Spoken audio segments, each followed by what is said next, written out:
Hello and welcome to Versus Live. I'm Ross Merriam. And I'm Corey Baumeister. And we've got a Rob in the booth. Say what's up, Rob. What's up, Rob? Rob will be taking all of your questions, comments, concerns, burns, preview cards, and most importantly, NBA trade deadline Woj bombs. Please send them in. I need to know everything that happens. Trade deadline's in 2 hours. Make sure you tag at Star City Games so Rob can see them and send them over specifically to me. Rudy Gobert traded to the Clippers. We don't joke about these things, Rob. Yeah, if that actually went down, make sure you do not say that during the show because we will not be finishing the show after that. Ross will run out of here and go yell at Anderson for no reason. Yeah. Well, I mean, for reasons, but... Oh, too good. Okay, so... Today is not only NBA trade deadline day, it also apparently is the start of preview season for some card game that I've barely heard of. Some card game, yeah. Some amateur game, yeah. Yeah. I can't imagine anyone playing it in their 30s. It would make no sense. It really wouldn't, yeah. No, it's going to be exciting today. I'm actually pretty excited. I can't believe they're spoiling so many cards. Like, we got like 30 cards today. I remember it was, like, even for Kel time, it was like, you got like 3 cards a day, you know, right at that beginning phase. And then like a week in, then it was like 9 cards a day, and they'd kind of dump it. But now we're just getting a ton of them. So we're going to be talking a lot about Strixhaven. We're going to be playing some fun Historic, and it should be a pretty sweet show. Yeah, no, always great to see new cards get previewed. We can start to think about where they're going to impact, you know, not only Historic, but particularly Standard and maybe some older formats as well. Yeah. So we're going to actually be talking specifically about cards that we like at the end of each segment. Yeah. Going to bring that a little bit to you, but for now, let's talk about the decks we're playing in Match 1. We are playing Historic again, a format that both you and I have had a great time exploring over the last 2 weeks. It has been fun. And we're going to wrap it up, you know, getting away from the more high-end competitive decks, play some really fun decks that we like and that, you know, maybe you want to have some fun with on the ladder. Yeah, and speaking of exploring, that's all I'm going to be doing for my first match. I am bringing back the mechanic of Explore because let's get real. Once they left Standard, Wild Growth Walker and Jade Light Rangers and stuff have not seen the light of day at all anymore. But the shell looks pretty cool with this. You pairing it with the Great Hen seems pretty awesome.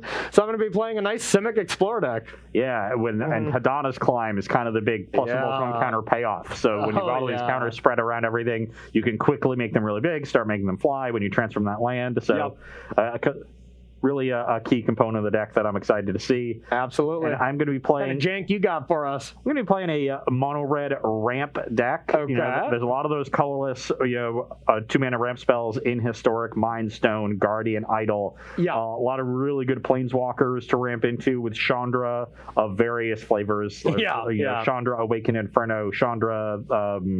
what's the really good one? Torch of Defiance. There we go. Yeah. And going all the way up to Ugin, the Spirit Dragon. So ramping into a bunch of Planeswalkers. Got a little bit of interaction, but mostly a ramp deck here. So we're going to be trying to go over the top before these Hadana's Climbs do us in. Yeah, I'll be literally trying to go over the top. That's what Hadana's Climb does. You're going to be flying. Yeah. All right, let's get into it, y'all. Remember, get those questions coming in, and we're going to be talking Strixhaven previews in between every game. Just checking out some new cards. It's going to be fun. It's going to be a nice... relaxed day here on Versus Live. We're going to play some fun decks, have some fun games of Magic. Corey's going to lose all of them. Yeah. And then we're going to talk about Strixhaven cards. And hopefully LeBron James somehow gets traded to the Utah Jazz. Yeah, for a second-round pick in 2027. Yeah, I'm sure that's going to happen. So, yeah, you won the marbles because you got so horrifically lucky. A.K.A. I got so horrifically unlucky against you last time. That's what Corey keeps saying, but hey, I don't know. It's true. All right, I'm going to keep. My hand's pretty sweet. I've learned not to believe you. That's pretty smart. My hand is also sweet. All right, well, GG. You got it.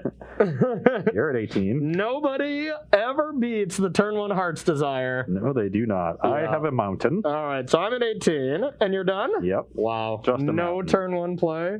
Kind of embarrassing for you. Sheen coming in. 19. Okay, then let's go like this, and I have a Wild Growth Walker. Pass to you. Okay, I will play a mountain and a Mind Stone. Mind Stone, okay. That's the turn. And draw.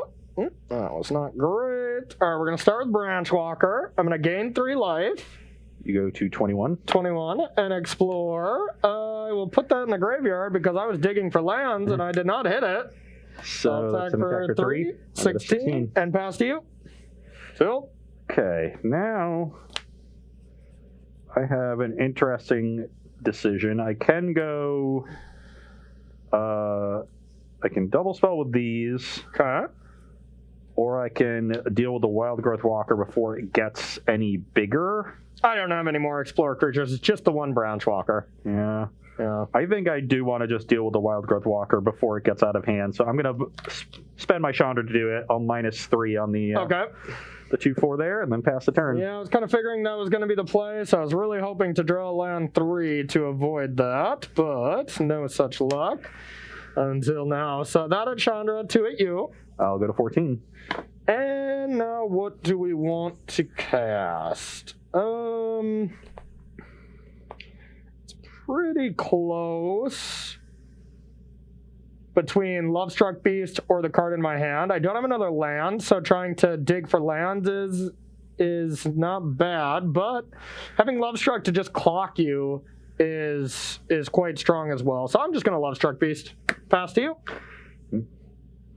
A nice little addition to these Simic style decks where it's just, yeah, you can play a bunch of Explorer creatures with Wild Growth Walker to get it up there, or you can just play a Lovestruck Beast that's already explored, you know? Yep. Just a powerful card. Hard Yep. to ignore that.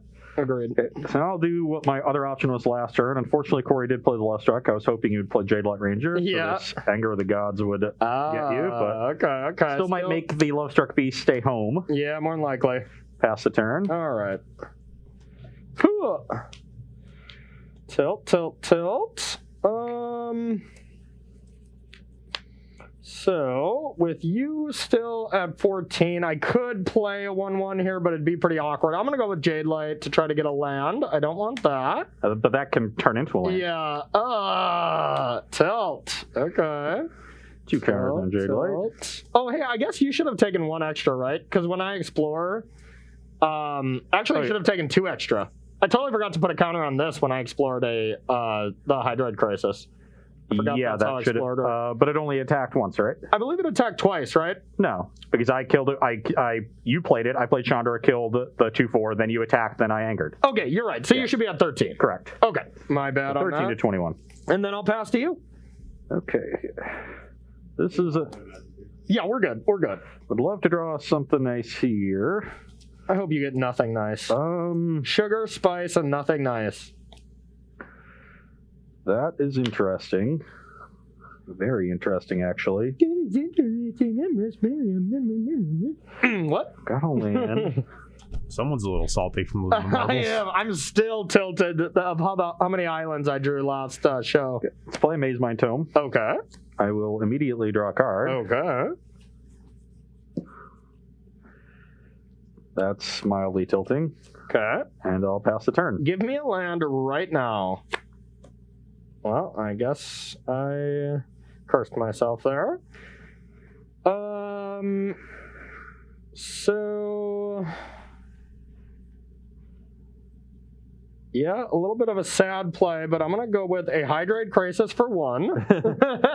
Gaining 0 life and drawing 0 cards. Exactly, and then I'll attack you for 9. I will go to 4.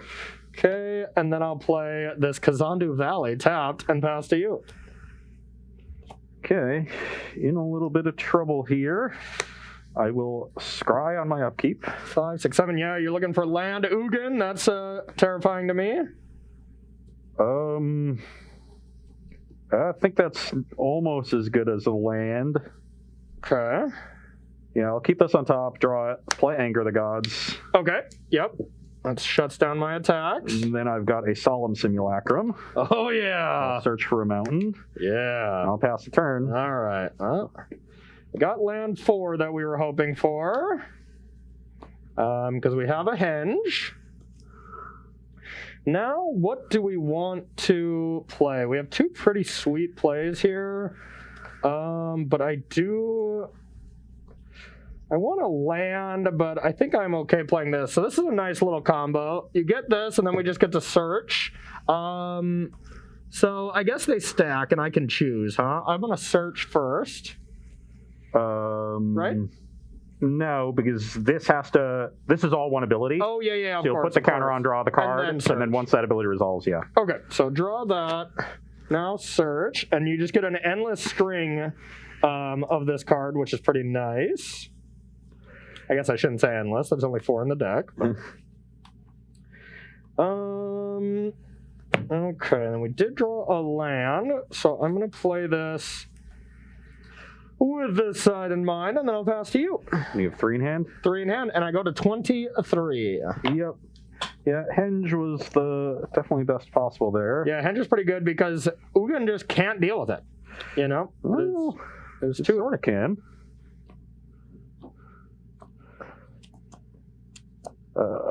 True land there. Huh? We have the Ugin. Ruh-roh. So I guess I got punished for keeping the anger because I had a land beneath it. If I had sure. Ugin you last turn, you wouldn't have been able to play the Henge. But Yep. if I draw, there's so many spells I can draw in that spot that leave me dead. Agreed. So now I want to set up to deal with the Henge. So I actually think I'm gonna plus on the Growth Chamber Guardian. Okay. And I have so this should be, it starts at 7, so this should be 9. Okay. And then we can wipe the battlefield next turn. Sure. Makes sense to me. I've still got this blocker. Yeah, I'll pass the turn. All right.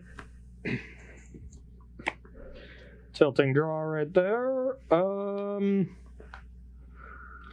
Okay, I want to start with... So you're going to go up to 25. Yep. Up to 25. I'm going to start with Anissa, who shakes thy world. Then we're going to go with Growth Chamber Guardian. Get a counter, so I'll draw first, and then search. Oh, that was a perfect draw. Perfect draw. We got lucky there. We got lucky. Can you guess what it was? Is there only 3 of these? No, there we go. All right. Then, but wait, there's more. Is it another Love Struck Beast? Yes, it was. So now let's go with Heart's Desire. Yeah. The only way that Corey could generate another attacker. Yep, absolute only way. So now let's untap the Forest and attack both at Ugin. I will block the Love Struck Beast. Okay. Ugin goes to 6. I'll get a... Or no, I don't get a mountain. It dies. I draw a card. Yeah. So I'll do that. Okay, and second main, I'll go with Branch Walker. So when it comes into play, I'll draw up the Great Henge first and then explore. Yep. Draw. And then explore. Explore. Ooh. I think I will keep that one. So I know you have Adonna's Climb. And I'll play a land and pass. Yeah, and pass to you. So you have 2 cards in hand, one of which I know is Growth Chamber Guardian. Exactly. And based on the way you're talking, probably the other one. Who knows? Who knows? The question for me is whether or not I want to scry with this tome and set up to gain some life a little bit faster or generate extra card advantage. Mm-hmm. And given that I'm going to be able to clear Corey's battlefield here, I'm not as worried about immediately gaining life, but I am worried about contending with this Henge. So Yeah. I'm not going to activate this tome. Okay. See if I get punished. Let's hope so.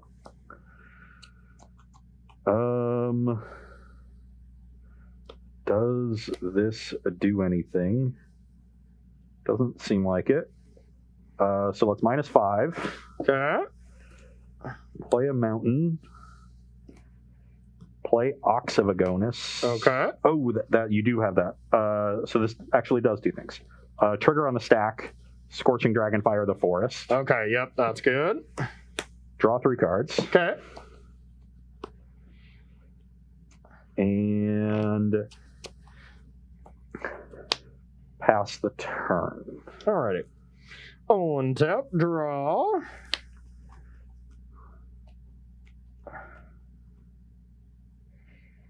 Okay, so let's start with... You go to 27. Yep, let's start with this.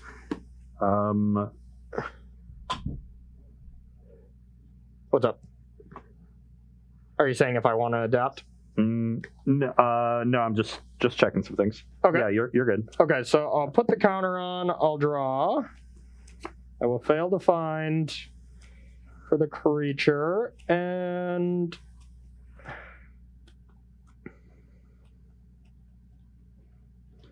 then let's go with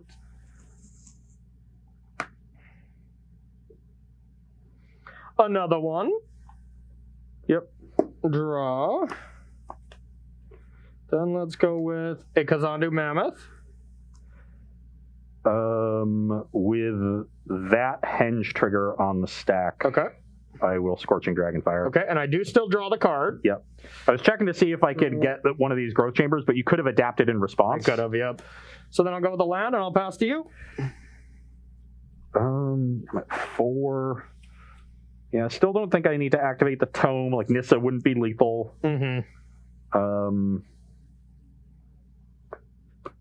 This deck is pretty sweet, though. It's fun, at I least. think I would be ahead by quite a bit if it were not for The henge? the henge. Oh, yeah. I totally agree.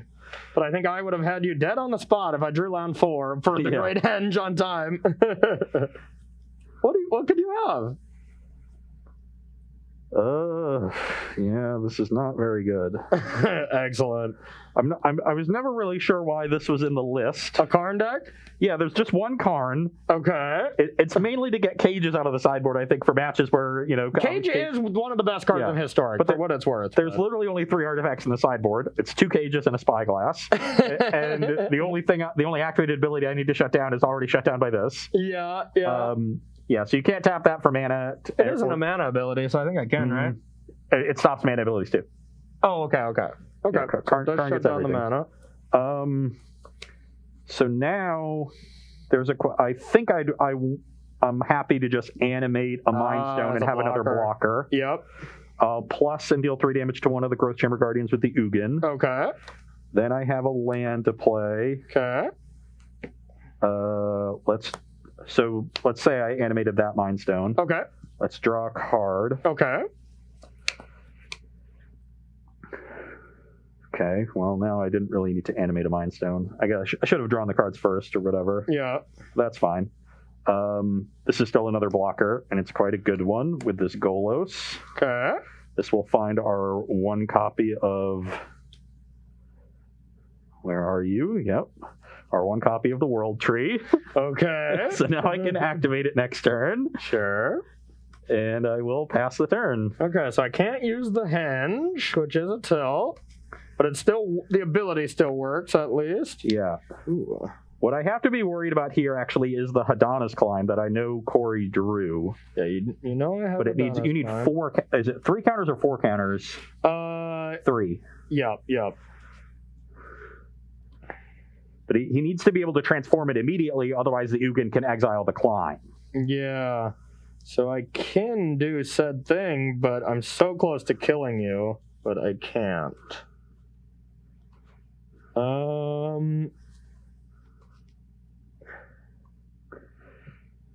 Okay, well, I'm definitely doing it. So let's go with Nissa. Okay. Wait a minute.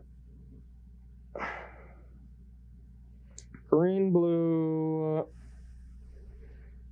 green.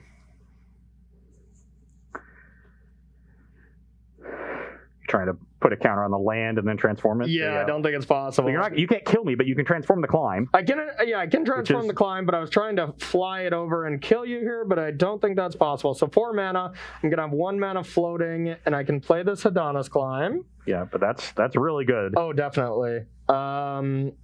So yeah, I could have found Spyglass for Nissa preemptively with the Karn, but yeah. So I guess I do still have kind of a cool play. So we'll put a 4th counter on this, transform it. Yeah, and there's no way for me to do that. I was so close. Yeah. But Didn't you have to tap this to... I did tap it, and then I untapped it with Nissa.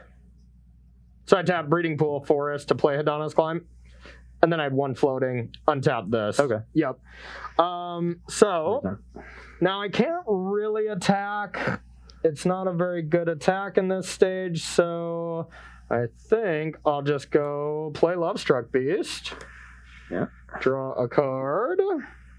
And pass. Yeah, the Karn stopped you from dying, but I guess if you got Spyglass, you also kind of stopped me from doing it too. Yeah.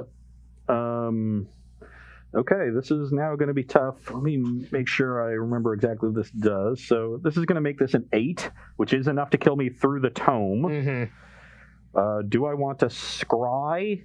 Because I probably want to spend mana activating Golos this turn. Yeah, that makes sense. So I think scrying makes sense. Okay, you go to 8. On my upkeep, that's a card.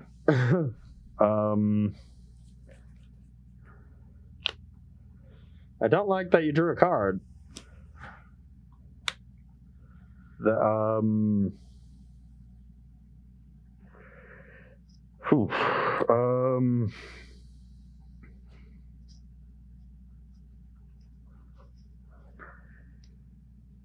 guess we're going to leave this on top. Okay. This gets exiled. I go to 8. Okay. And it makes sense to just activate the Golos now. Okay. Still on my upkeep. Sure. Because I'm going to hit a 6-mana spell. Okay. So let's leave one Mindstone untapped in case I want to make it a blocker. I think I'm going to be getting the Spyglass, but just in case. Yep. So we exile top 3. Okay. Chandra Awakened Inferno. Mountain. And Shatter Skull Smashing. Not great other 2. Yep. Let's draw for turn. What does this one do again? Do your thing, but... Oh, yeah. That's a good one. So let's play the Mountain as my land for turn. A Shatter Skull is not going to be relevant. Gonna play this Chandra, which... That is definitely not the correct text. Yeah, the second ability is yeah. It's negative. It deals 3 damage to non-elemental creatures, right? Exactly, Does it deal damage to planeswalkers, Rob? Not sure. Yeah, just negative 3. This can't be countered. What an awful ability. So that's what I need to know. Yeah. We're gonna find out. This is a ridiculous game. This is a ridiculous game. So it's +2 each opponent gets an emblem. -3 deals 3 damage to each non-elemental creature. Yeah. But not planeswalker. Is the first ability a +2? Yes. Oh, Okay. they have it listed as a +1. They got me confused. I like that they're trying to make your planeswalkers worse. That's cool. Okay. That's cool to me. So I have some options here. Options. Yeah, options. I hate options. I can -3 the Chandra, and then plus on the forest with the Ugin, and leave Corey with just this Lovestruck Beast, and then I can find Sorcerer Spyglass for the Nissa.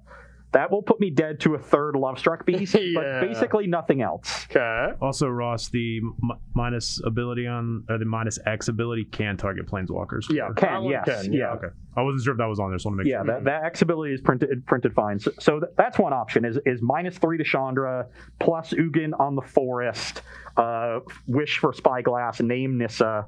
Yep. And then hope you don't find another Lovestruck Beast. You are going to tear through your deck pretty quickly with this. Yeah. But I could potentially then the Ugin would be on 5. We could set up to exile some stuff. The -3 would kill my Ox, which leaves me down a blocker, but it does, get me close to just Oxing and escaping. I've got 6 cards there. I'm too short. Okay. Yeah, I don't feel great about this game anymore, that's for sure. The other option I have is to -4 the Chandra on the forest, plus Ugin on the Growth Chamber Guardian, and then Spyglass. That leaves kind of the same, yeah. Essentially the same, but it leaves the Chandra on 1 less loyalty. But it keeps the Ox on the battlefield. Yeah, that's the trade-off. Pretty close either way. I kind of like that, actually. Regardless, I'm definitely Spyglassing. Okay. So let's start with that, because that'll let me see your hand. Yep.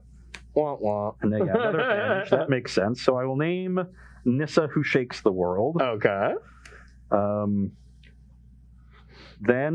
So I think I'd rather keep the Ox on the battlefield, because I want to eventually turn the corner. And that's what's going to help me do that. So why don't you just animate my Great Hand?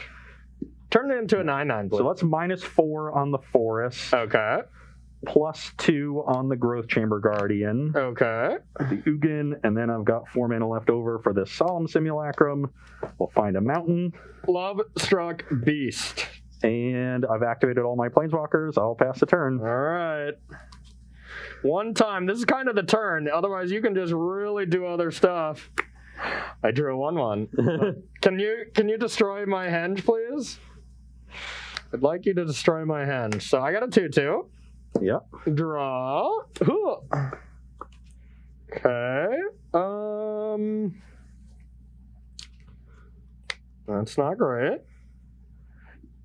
And your go. Your go. Drew a land. I wonder, can I Hydro's Crisis for 0 and get this? No, it would still just die, right? Yeah. Yeah, so my only out was a Love Struck Beast, but now we're just getting out of range, so now it's going to be really tough. Yeah, now I think the plan is going to be to just -3 the Ugin. Okay. Then we can +2 the Chandra, give you an emblem. Okay. I love emblems, usually.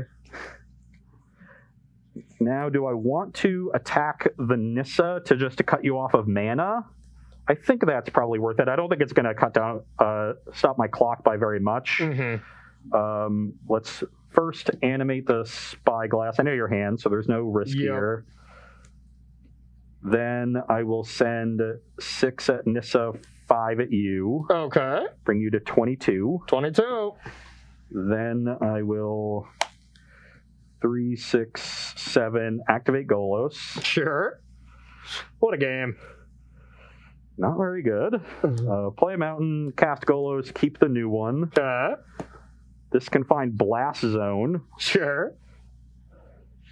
I wish I had like a Ghost Quarter or something. What kind of hasty threat can I possibly draw? I don't think I have many outs here. And I actually have enough mana to activate Golos again. Oh yeah, your lands are all every type, that's for sure. Yeah. Okay, fun. Spin it. 1, 7. I'll play a Mind Stone, play a Chandra. Yeah. This is just absurd. Yeah, plus an Exile. Why not, right? Yeah, let's play a Maze Mind Tome, I guess. Okay. And pass the turn. And step Pump Box. Upkeep, you take 1. Yeah. 21. I'm dead. Yeah, you're about to take, what is it? Looks like 5, 11, 14, 16, 18 next turn. Not Pretty bad, close to not dead. bad.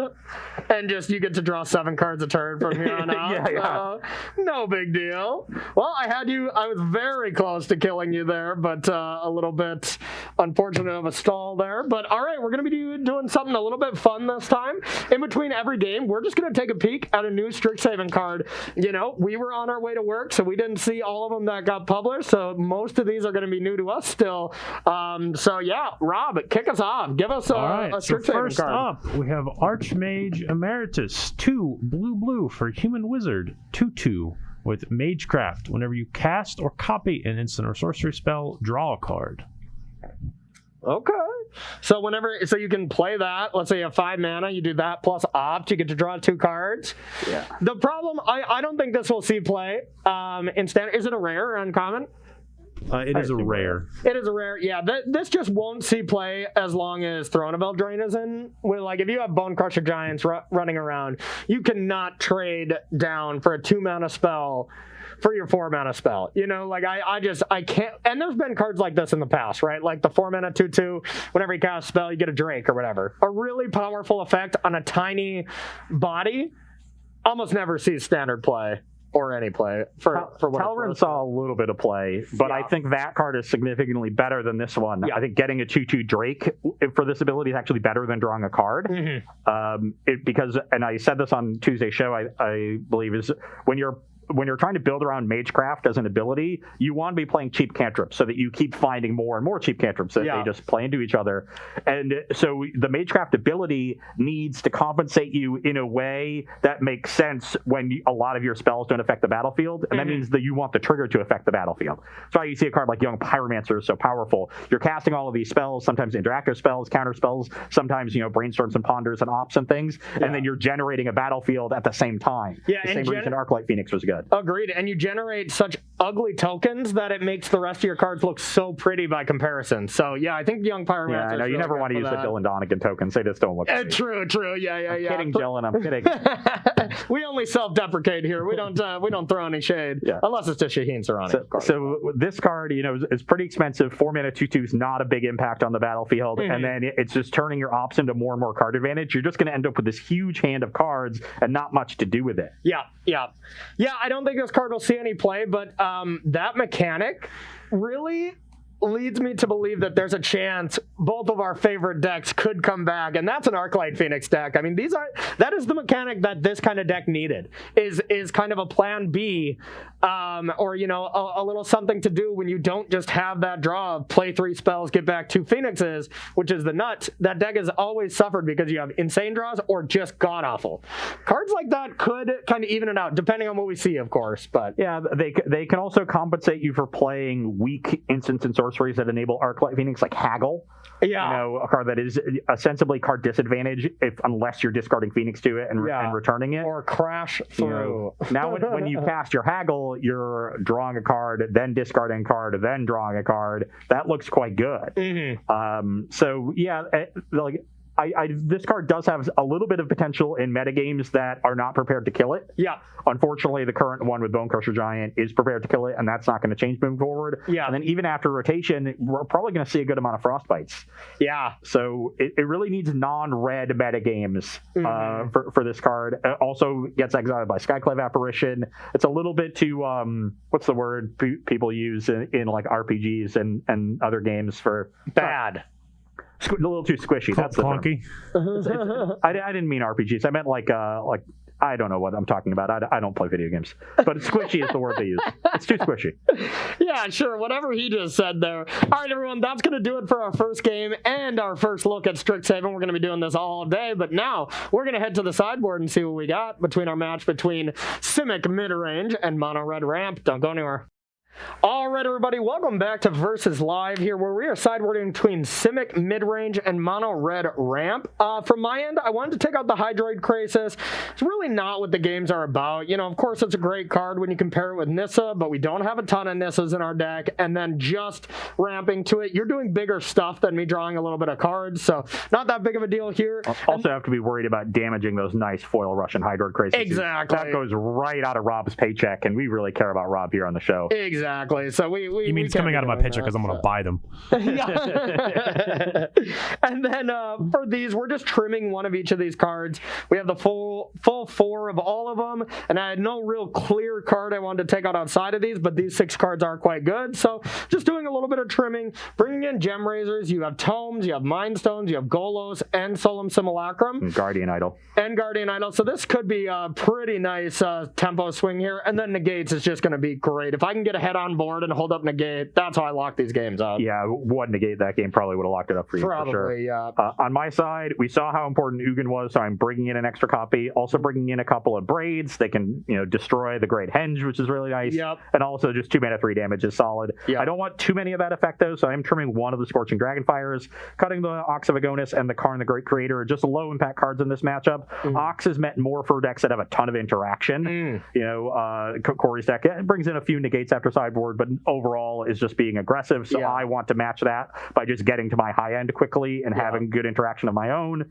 And then the one Karn is just a low impact card. I think it straight won you the game last game though. Yeah, but now I have answers to the Henge with a Braid, so hopefully that'll be enough. Yeah. A Braid doesn't answer Nissa though. That Nissa would have ran away with that game without that Spyglass. But I see your reasoning because it is quite random to only have, 2 options in your sideboard. So, all right, Rob, my man, do you got any questions from our audience here? Yeah, chat did want to know your decision process on choosing to Spyglass the Nissa over the Hadana's Climb. or whatever the flip side of it is named. Yeah. Well, the turn that he spyglassed it, you couldn't kill Nissa. And me getting a Nissa token, I think was more worth it. But, if you could attack down Nissa, you would definitely spyglass the land. But I agreed with your play in that time. Yeah, I think I was going to be well set up to handle Corey's battlefield of creatures, which then limits the ability of the Hadana's Climb to, close the game. Yeah. I did give him that one window, but I think if you leave the Nissa around for a turn, especially with the henge still on the battlefield, you give Corey the option to just rattle off a bunch of creatures in a row, maybe a big Hydroid Krasis. Yeah. And I think the window there is less obvious because it involves various sequences of draws, but I think the totality of them is more likely to lose you the game than that one turn window of a 2-outer. Yeah, just a 2-outer in the deck, with a lot of redraws because of the whatchamacallit. Yeah, the henge. But you knew I had a blank in hand too with the spyglass. So I liked it, but that was an option. And you did leave yourself vulnerable for that one specific turn, but then you just controlled the game past that. So all right, well, let's get to it. I'm going to be going first. You're going down. Okay. I can keep. It's not amazing, but it's not awful. Same. Not amazing, not awful. All right, I got a Valley, and I'll pass to you. I have a World Tree. Okay. Of course, in your mono red deck. Yeah. Actually, no one drops on the deck, so it's perfect to have it in your opening hand. I got the Walker of the Wild Growth variety, and I'll pass to you. The scary one. Oh, well, I drew a Scorching Dragonfire, so let's deal with that immediately. How dare you? All right, now I guess I can wait. I'll take the point, and because if Corey has specifically Kazandu Mammoth, I probably want to deal with that before the Walker because of the threat of Henge. I'll take a point in order to potentially do that. Okay. Now that I've told Corey my plans, he's just going to be able to play around me perfectly. Oh yeah. All right.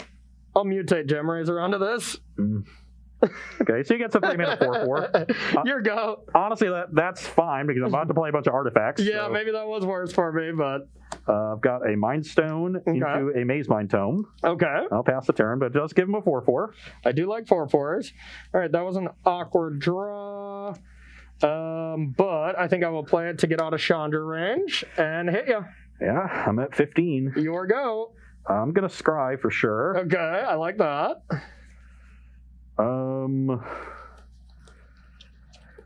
Is that good? Whew. I'm gonna be at 5 mana next turn.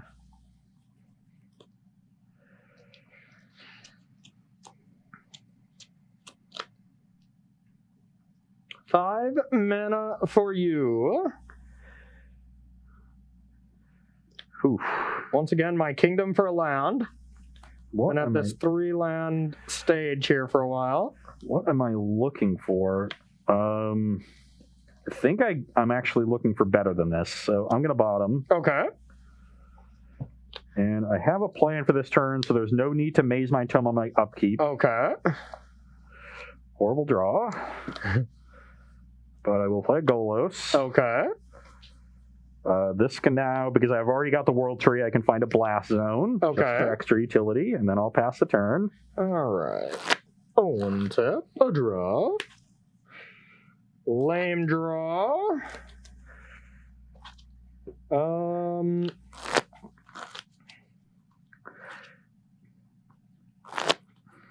Please don't have a second Gemrazer. Yeah. I do not have a second Gemrazer. Yeah, that would be awesome. Yeah. All right, I'm going to start with Merfolk Branchwalker. I like that. Tilt. Well, I guess I probably still want that. Do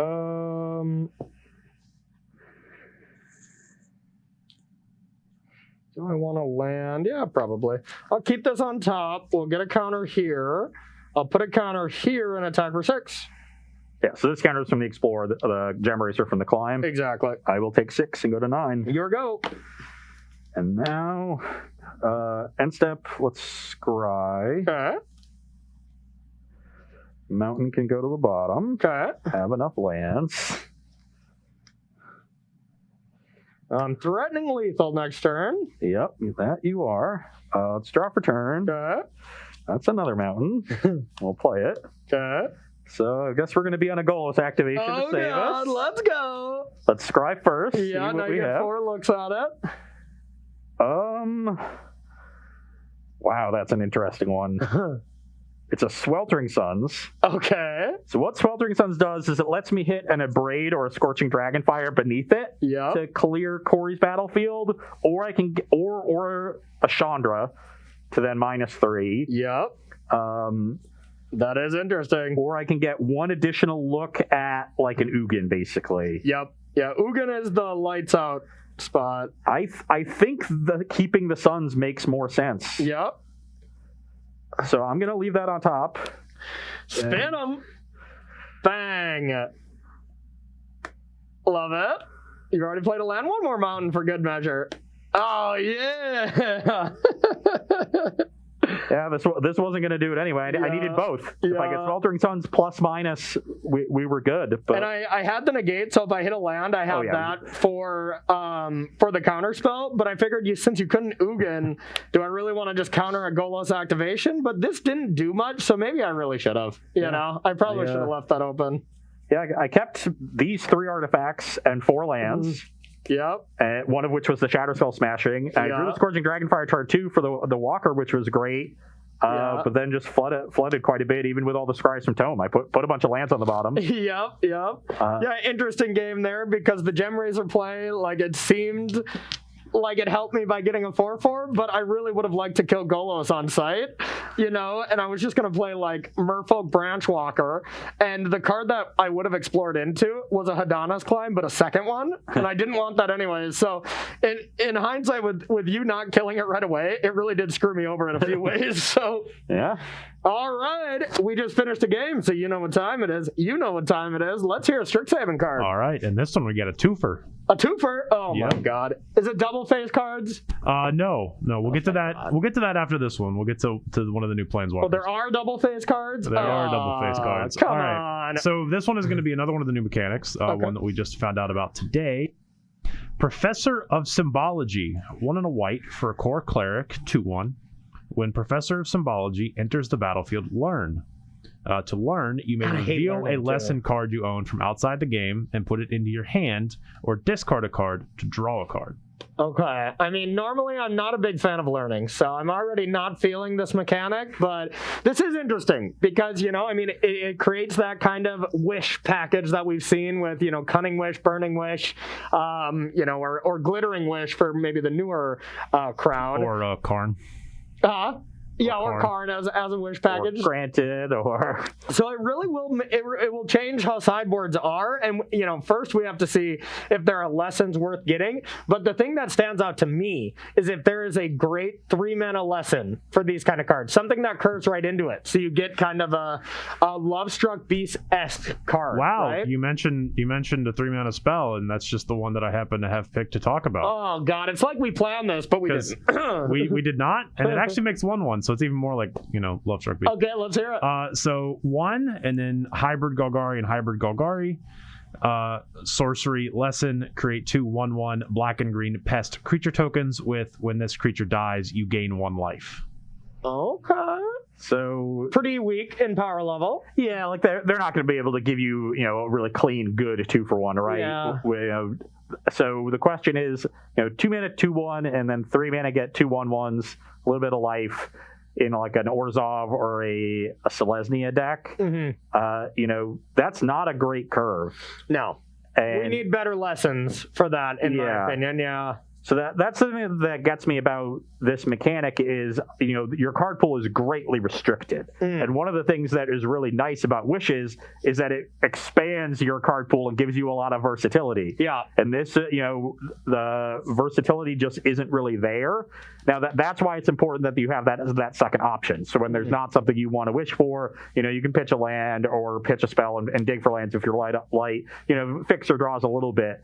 But I'm skeptical, even if we get some good some good lessons, because it's still not going to give you that great versatility that you're looking for, and that's what you're really paying for. Nobody really wants to put a 2-mana 2/1 in their deck, but you're paying to be able to get access to really unique effects that are great in certain matchups. So I think that's where it's going to be relegated towards, where like if you find yourself, you have a problem matchup and you need access to a certain effect, then maybe you want to create this lesson package, but it's going to be really contextual to what goes on in the metagame. So speaking of that, so that was a common lesson card. Okay. Now for a rare lesson card. Oh yeah. Confront the past. X and a black for a sorcery lesson. Choose one. Return target planeswalker card with mana value X or less, which is not its converted mana cost, from your graveyard to the battlefield, or remove twice X to the battlefield. Yes. Oh. Remove twice X loyalty counters from target planeswalker and opponent controls. Okay, if there's a very good planeswalker in the metagame, it searches for a removal spell, fine, but once again, not a great card. Not an extremely busted card or anything. Here's what I'm hoping, okay? So it's going to be a lesson, right? It's going to be lesson from Wizards of the Coast, and it's just going to be Oko with a disguise, but it's going to be all the same abilities as Oko. So it's going to be a lesson that they learned, and now we get to learn again. 2 mana, search for a lesson, put Oko into your hand, play the new lesson Oko. Also, right? chat is now telling me that lessons are only on flavor, or only on flavor cards, only on sorcery cards. Okay, so there's no instant lessons. Okay. I assumed it would be either or, and they would like. That's what I'm told. I assume that they're correct. And these creatures that come into play that learn, is it when they come into play or when they're cast? The one example I have was when it enters the battlefield. I don't know if that'll. I assume that's what it'll be. Yeah, give me some flying birds and let me learn. There is something to be said about getting creatures in your deck that find more spells in a set where Magecraft is one of the mechanics, so that you artificially increase your spell density to trigger Magecraft more reliably. So there's some synergies here that we might have to explore before we really fully understand the power level. But on initial impression, I'm somewhat skeptical of Lesson for the reasons I stated earlier. Learn is also on non-creature cards, so it's not only creature cards. Okay. Yeah, there's like a 2-blue instant that says draw a card and learn. Sure. Yeah, I mean, honestly, we just need more information about if there are good lessons. And I'm guessing they're going to be weak by design because it's a free spell you get. It's not free because it's a sideboard slot, which is a real cost, but it's not a huge cost. So, yeah, more to legitimately learn about those before we can evaluate them correctly, but sweet. I like them so far. And when you think about that, the rare one, that's a nice thing to have, is to have an answer to a Planeswalker or a Planeswalker yourself. I wonder if we'll have, we might have like a Planeswalker that learns as a loyalty ability or something like that. Is this also a mechanic that you think will further split best of 1 and best of 3 metagames?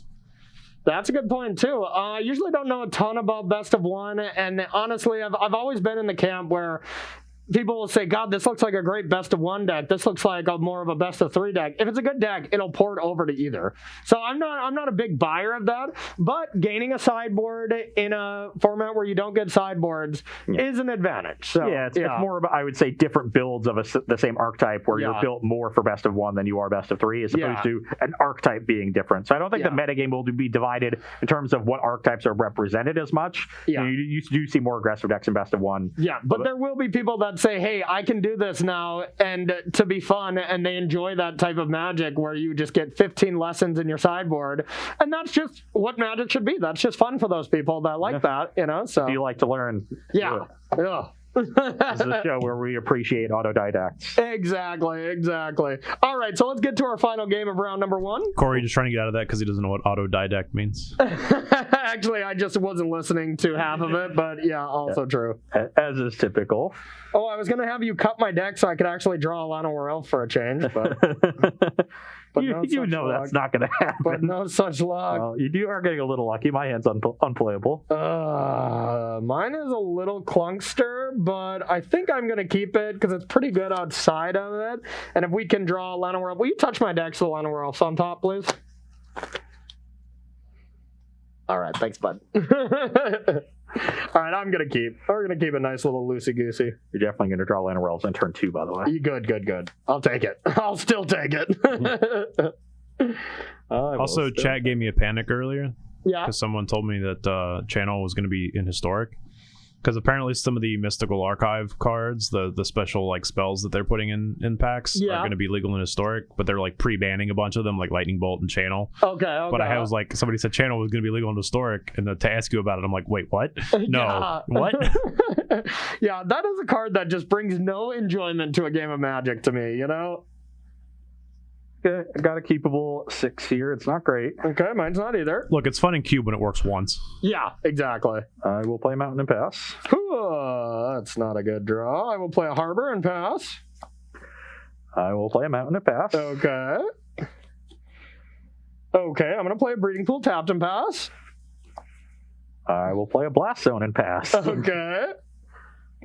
Okay, now we're actually going to cast a spell. I got a Mammoth that's probably going somewhere, and then I'll pass to you. Yes, I will abrade that Mammoth on your end step. Pass to you. And then I've got a Mountain and a Solemn Simulacrum. Okay. Find another Mountain. All right. Pass the turn. Okay, well, I guess that wasn't the worst draw. Let's go with...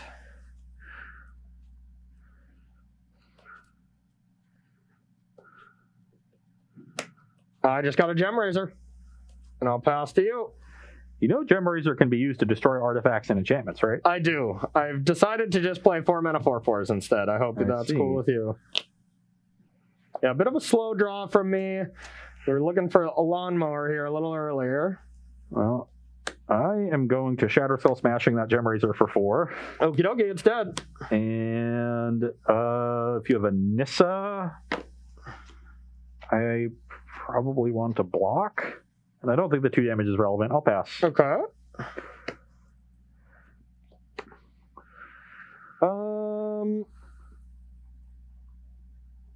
Interesting.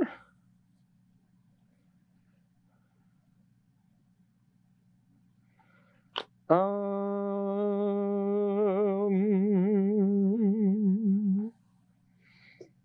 going to take 2. 18. I do have a Nissa.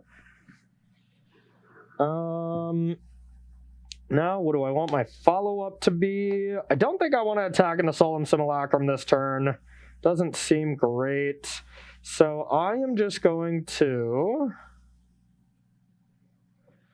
untap this and then tap it for a Heart's Desire, and I'll pass to you.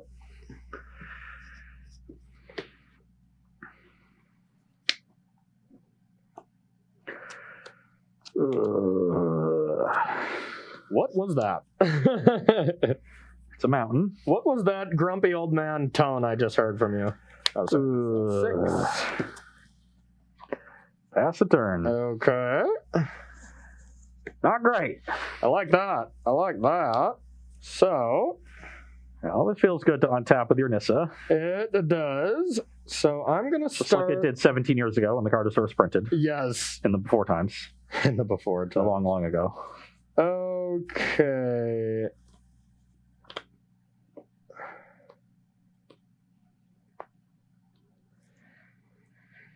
All right, I have a Henge of the great variety. Of course you do. Yep. Now I'm going to gain 2 life. 20. And I'm going to go with a Wild Growth Walker. Draw. No abrade. I like that.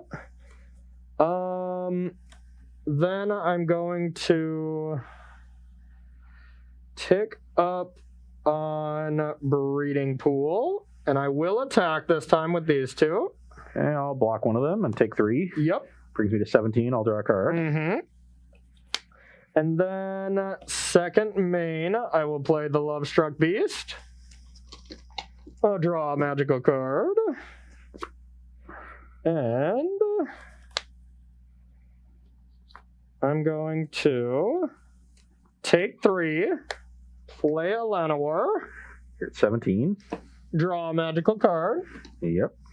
I draw my Llanowars on turn 9, apparently. So then I'll pass to you and see what you got. I will add 3 counters to Blast Zone. Okay.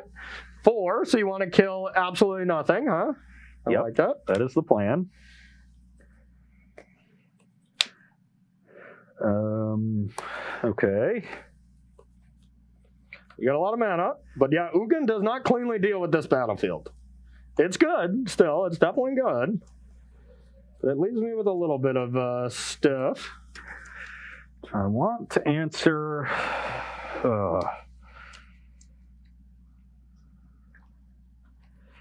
Yeah, I think the faster I answer Nissa, the better. So I'm going to play Guardian Idol and an Anger of the Gods. Anger of I'll leave you with Lovestruck and Wild Growth Walker. Yep. And then I'll pass the turn, ready to ramp this Blast Zone to 5. Okay, I was going to say, you did not deal with Nissa there, but I get what you're doing. Okay, so... Not super concerned about the Lovestruck. Hopefully there's not a second one. That would basically kill me. Yep. So I want to maximize the amount of damage while still doing cool stuff here. And I think that starts with 19 life. Yeah, 3. I'm going to go with Jade Light Repair, Jade Light Replace. Did you ever, what is that, O'Reilly's or... Never mind. So you're 25. So I draw a company. card first with the Great Henge and then Explore. So those are both ETB abilities, yeah. So you stack them however you want. Oh, I do stack them. Okay, I'm going to draw the card last then. I'm going to Explore first. Mammoth, no thank you. Symbiose. I don't think so either. And then draw. Yep. Okay, now I have 4 mana. So let's start with a Llanowar Elf. For a split second, it could attack. Draw. And then let's go with a Gem Razor on top of this. Blow up that. And attack you for 7. Do I trigger off this? I probably don't. Huh? No, it's mutating, not entering the battlefield. Okay, so take 7. I will go to 10. And I'll pass to you. I'll add a 5th counter to the Blast Zone. Okay. I'm starting to think that Blast Zone's not going to be enough to win you this game.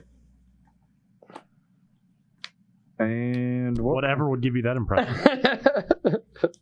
Yeah, I'm just dead. I guess I could have double angered last turn, but that just gives you another turn with the Nissa on the battlefield, which is at least an extra 3 damage. For some reason, you didn't activate it on your turn, which was kind of weird.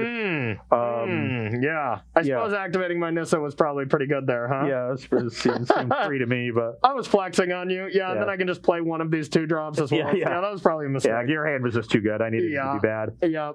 I had 1 anger early. I could have not played the Solemn on turn 4. I could have just untapped and angered away the Gazandu Mammoth and saved the Abrade for a Henge, but that just that throws me completely off curve. No, I think you did right there. Yeah, there's 2 games where I kind of flooded a little bit. Didn't hit any of my high end. Yeah, that's a deck where you have great ways to interact with me early, but these 2 cards demand something big from you because they will both take over the game, and in combination with each other is pretty insane. So this deck's pretty fun. This deck is pretty fun. Yeah, it just shows you how powerful.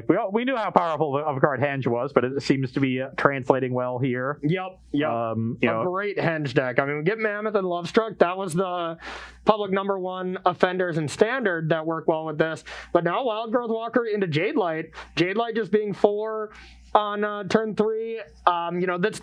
These do not translate into a turn 4 Henge like Mammoth and Lovestruck Beast, but they do spell turn 5 Henge or turn 4 Henge if you have a Llanowar to help out and have 5 mana on turn 4. Jade Light can combo with this. So there's a lot of ways to get turn 4 Henge, and that's just what this deck should be called, to be honest.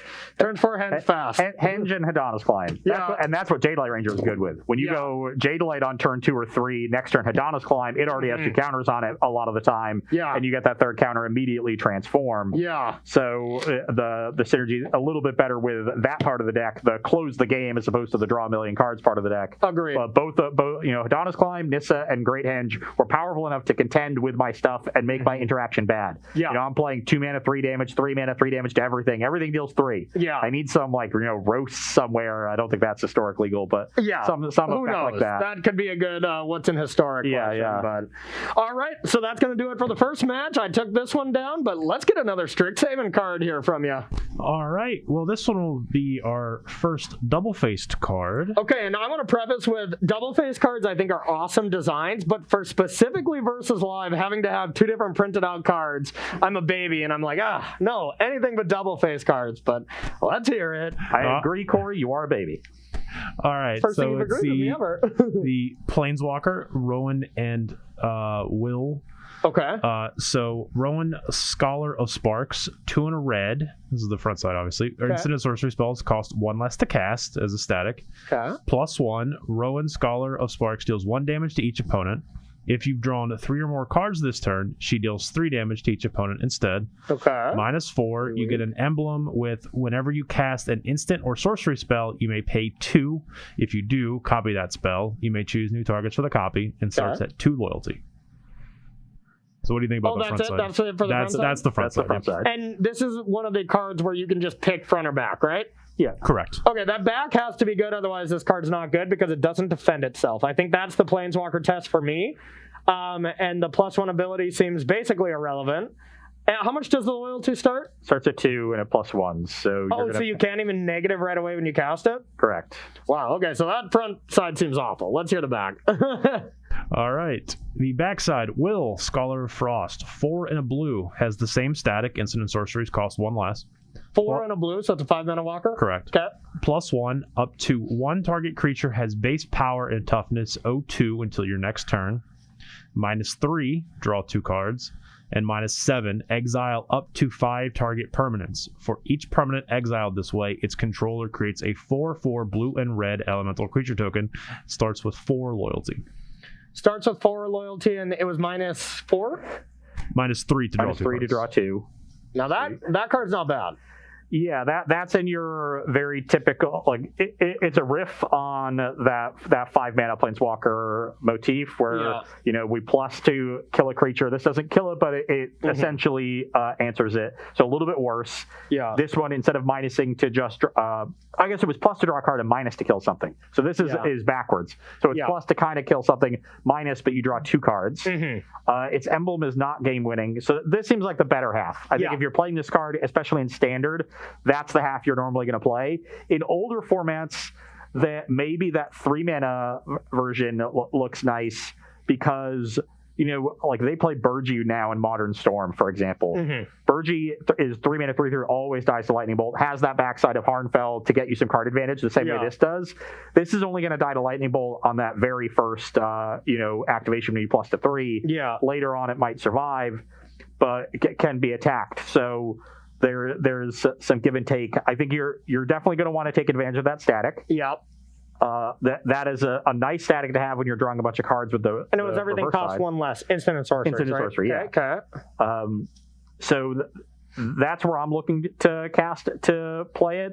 It's generally going to be a 5-mana card that's netting a little bit of advantage, like a typical Planeswalker. But in matchups where they can't effectively attack it, that 3-mana side is really valuable. Yeah, you know what I see a little bit? I see this in a deck where you can cast the 5-mana side, shrink something, and then next turn Alrund's Epiphany, because it'll cost 6 instead of 7. And then maybe do the draw ability. And draw 2 cards, and then you untap after the Epiphany, and you've got a fresh hand. That seems good. But overall, I think it seems like equal power level of all 5-mana Planeswalkers we've ever seen. Like, I couldn't think of any ones that are better in recent years. I would say it seems a little bit worse than that standard 5-mana mold. Obviously you're completely different kind of card, but I think that 5-mana Planeswalker is generally playable, but in like a control matchup, having that 3-mana side is really nice. You play that, now it's a lot easier to get underneath them. You're dealing them even a little bit of damage over the course of the game. That can add up. Like they have to answer it before you emblem effectively, because then you can start copying everything. So I think you want to look at it as the default mode is the 5-mana side, but it is upside in matchups where you'd rather have a cheap threat that your opponent can't answer effectively. Cool card. Really cool card. I'm excited to try that one out, maybe with Iron Graham Craig Pyromancer or something in a blue-red kind of spells deck or something. Ooh, and is it spells deck, you say? Looks like we have some brewing to do. You're not going to have to convince Ross very much to play that deck. What's up? You're not going to have to convince Ross very hard to play that deck. Medium is it pile? Oh, no. Medium will be generous. It'll be slightly below medium. Even better. Ross is going to come in super hyped for it and then just get crushed. Oh, yeah. That's how every Is It deck is ever for the last year and a half on Versus Live. Since Faithless Looting went away, Is It decks have not been good. So, yeah. All right, everyone. These Strixhaven cards look pretty cool. We're going to be talking about them all show. But that does it for our first round. We're going to get that second round queued up for you. Take a 5-minute break, and we'll be right back with round number 2 here on Versus Live.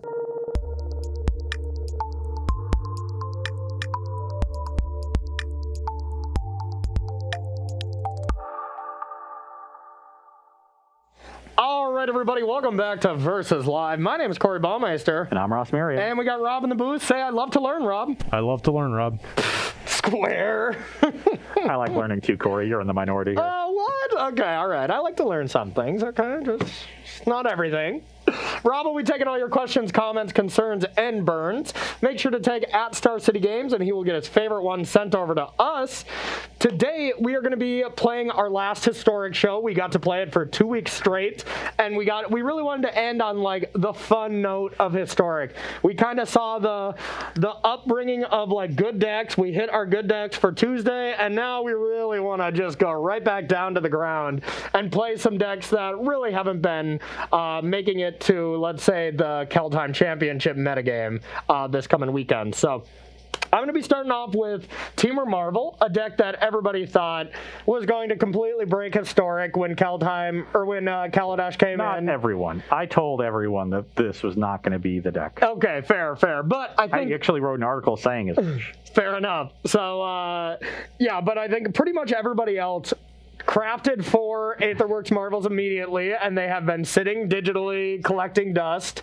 But, the deck is still okay, and it is definitely in that tier 2 to tier 3 range where we can still have some fun. And it's reminiscent for me because I love the energy, phase of Standard. Love me a good Rover fighter. Yeah, exactly. So that's what I'm going to be playing. What do you got against me? I'm going to be playing a deck that features one of my pet cards in basically every format where it's legal, and that is Mox Amber. Okay. Love me a good Mox Amber deck. Who doesn't? Yeah, so this is a Selesnya Legends. Pretty aggressive archetype. There's several 1-mana plays that can turn on Mox Amber. Isamaru, Risk the Redeemed, Ovia Patchery. Kythian? Or? No Kythians in this list. Just turning that on, getting to ramp it to 3 mana for turn 2, play some Gideons, different 3 mana legends. There's a Luris. There's a lot of variety in the different legends. There's a Toski in the 4 mana slot. Toski? So just trying to be, hard-hitting, good threats, aggressive Selesnya deck. The only non-legend is actually Skyclave Apparition, because we're a deck that has planes in it that isn't Azorius Control. Okay. So you have Skyclave Apparition. Of course, yeah. That's the flow chart. Yeah, that card is good. So just going to try to, beat down, end the game before you can get to Aetherworks Marvel, because your top end is going to win. Top end is definitely going to win. So, yeah, let's do some battling. I think this should be a pretty close matchup, but and one thing, you're always so good at drawing Llanowar Elf type effects. I'm guessing you'll have exactly 1 Amber every single game. Unless I want to toss you on turn 2, in which case I'll have 2 of them. Of course, yes. Sometimes you want the Lotus Petal. All right, let's see what we got. This is a bad start. Okay, I will keep my hand. Can't keep mine. We already have an Ulamog, which is basically a mulligan, but then we also just don't have enough lands, but pretty easy mulligan there. All right, Rob, you got any questions from our audience while I mulligan here? Don't have too many questions right now. Okay, we just talking all about Strixhaven cards? Yeah. Do we have any updates from the NBA trade deadline? That's the main thing. I have not seen any new Woj bombs that you probably don't know about yet. Yeah, nothing. No Kyle Lowry news yet. I am double checking right now. All right. Oh, that's a good deck. Come on. Oh, come on. Oh, hey, you're trading with Toronto. Yeah, for Matt Jones. I saw that during the break. Boo. I will mulligan again. I once again have an Ulamog in my hand. I have never heard of Matt Jones, so I will be doing my research after the show. Fair. I can't imagine he will be in the Jazz rotation, but probably just a guy that they're interested in and they'll develop for a couple of years. Just another 3-point shooter. Yeah, I've heard. The one thing I did see is that he is a good shooter. Okay, So that's nice. You can never have too many shooters. That's true. Never have too many shooters, too many ball handlers, or too many wing defenders. I would hope you're good at ball handling if you are in the NBA. Well, this is just crap, but I guess I will keep this one. I think we just get rid of these 2 giant spells and hope to get lucky. Okay, I will start with an Ovia Pashery. Okay. I will play Breeding Pool tapped and pass to you. I will play a Plains. I will play a Mox Amber. Of course. And I'll pass the turn. Okay. And I don't have a good turn too, so I'll pass to you. I'll make a servo with the Ovia. Okay.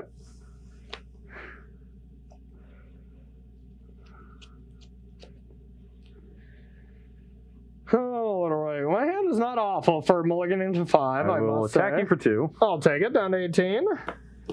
Let's play a Plains and a Yasharn. Okay. Get a Forest and a Plains. Implacable. And pass the turn. All right. Not a bad draw here. I got one of my faves. I got a Rogue Refiner. Draw and pass to you. I remember when that card got banned in Standard. Yeah, a 3-mana 3/2. I mean, to be fair, that mana cost has not been very good for Standard in the past years. So when we saw that Planeswalker from Strixhaven, 1 colorless green blue, I'm like, oh great, here we go. Thank God that card is bad. Okay, we'll play a land here. Okay.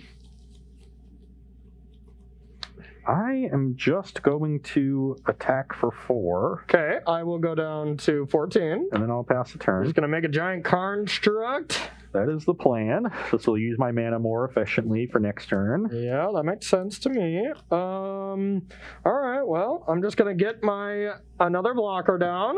Okay. Draw. And I have an attune to get up That's to the 6. scary one. And then it doesn't matter too much for the land, so I'll get this and I'll pass to you. Okay, here is a 4/4 construct. Okay. I am scared. Does it change? Oh, yeah. I think it actually is a 4/4, and even if you add another creature, it does not increase in power. I think you just Yes, I agree. Yep. Jesus. Okay, now Plains. Okay.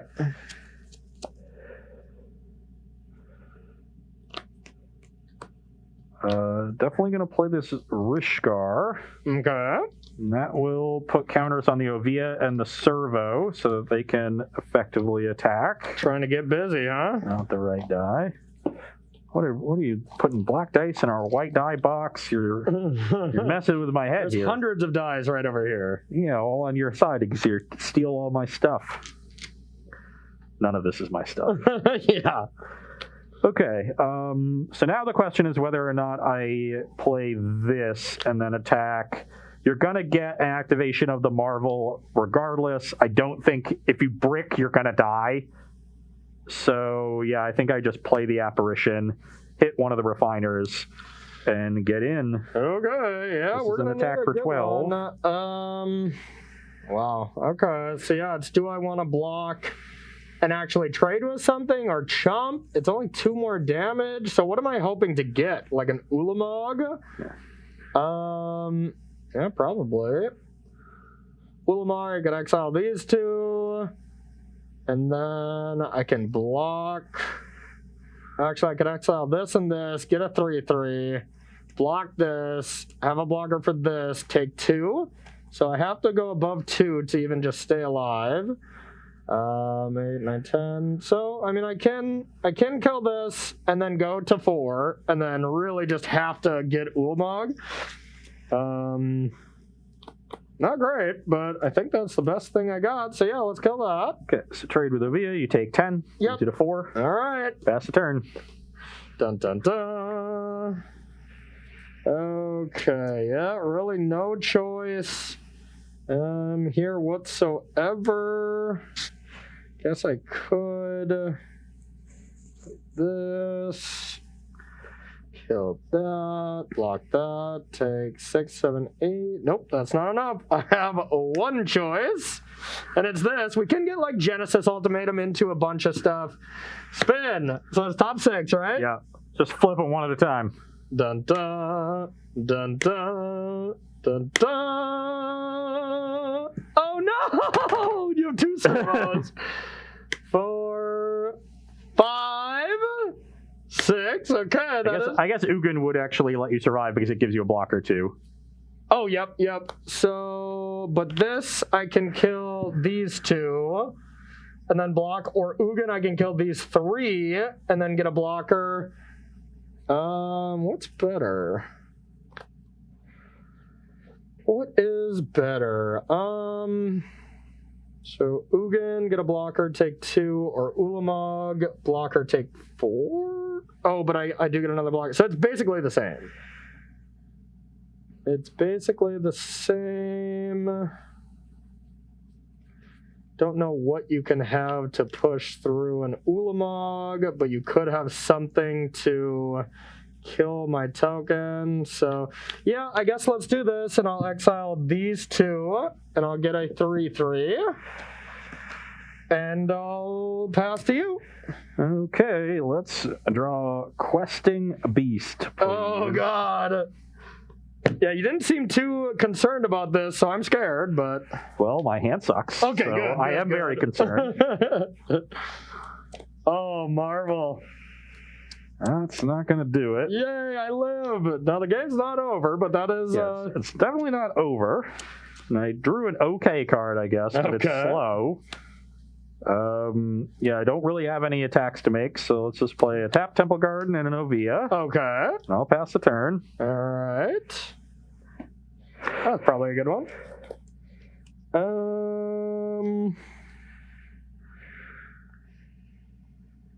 1, 2, 3. Okay. So I have a land. I can just try to do the play that's a little less impactful, but it does allow me to spin Marvel again. Or I can just... Woodweaver's Puzzle Knot? Yep. Or I can... Going to 10 is not the worst. It's definitely not the worst. Or I can do, a decent play. But yeah, I think the Puzzle Knot play here... I only have 9 power. Yeah. It's cool, but I mean, my hand is that good. So I'm going to do that. I get 3. Now I actually get 7, so I have 1 energy left. Yep. And yeah, let's spin it. A 1, a 2, a 3, a 4, a 5, a 6. I will select Ugin. One difference between this version and the old standard versions, there's a lot more good hits. Yeah, Genesis Ultimatum is one that is pretty sweet. Ultimatum, Ulamog, and Ugin. So I went to 10, and I don't think I need to negative the ground. I mean, I guess that is pretty good. I just lose this. I'll attack. I'm dead. Yeah. My hand was all lands when you hit, so. My hand was still pretty good. You like that? I did not. You see what I still had? I was 1 mana short of being able also to miss you couldn't sack because of Yusharn. Couldn't sack what? Oh, you couldn't sack the Puzzle Knot. Oh.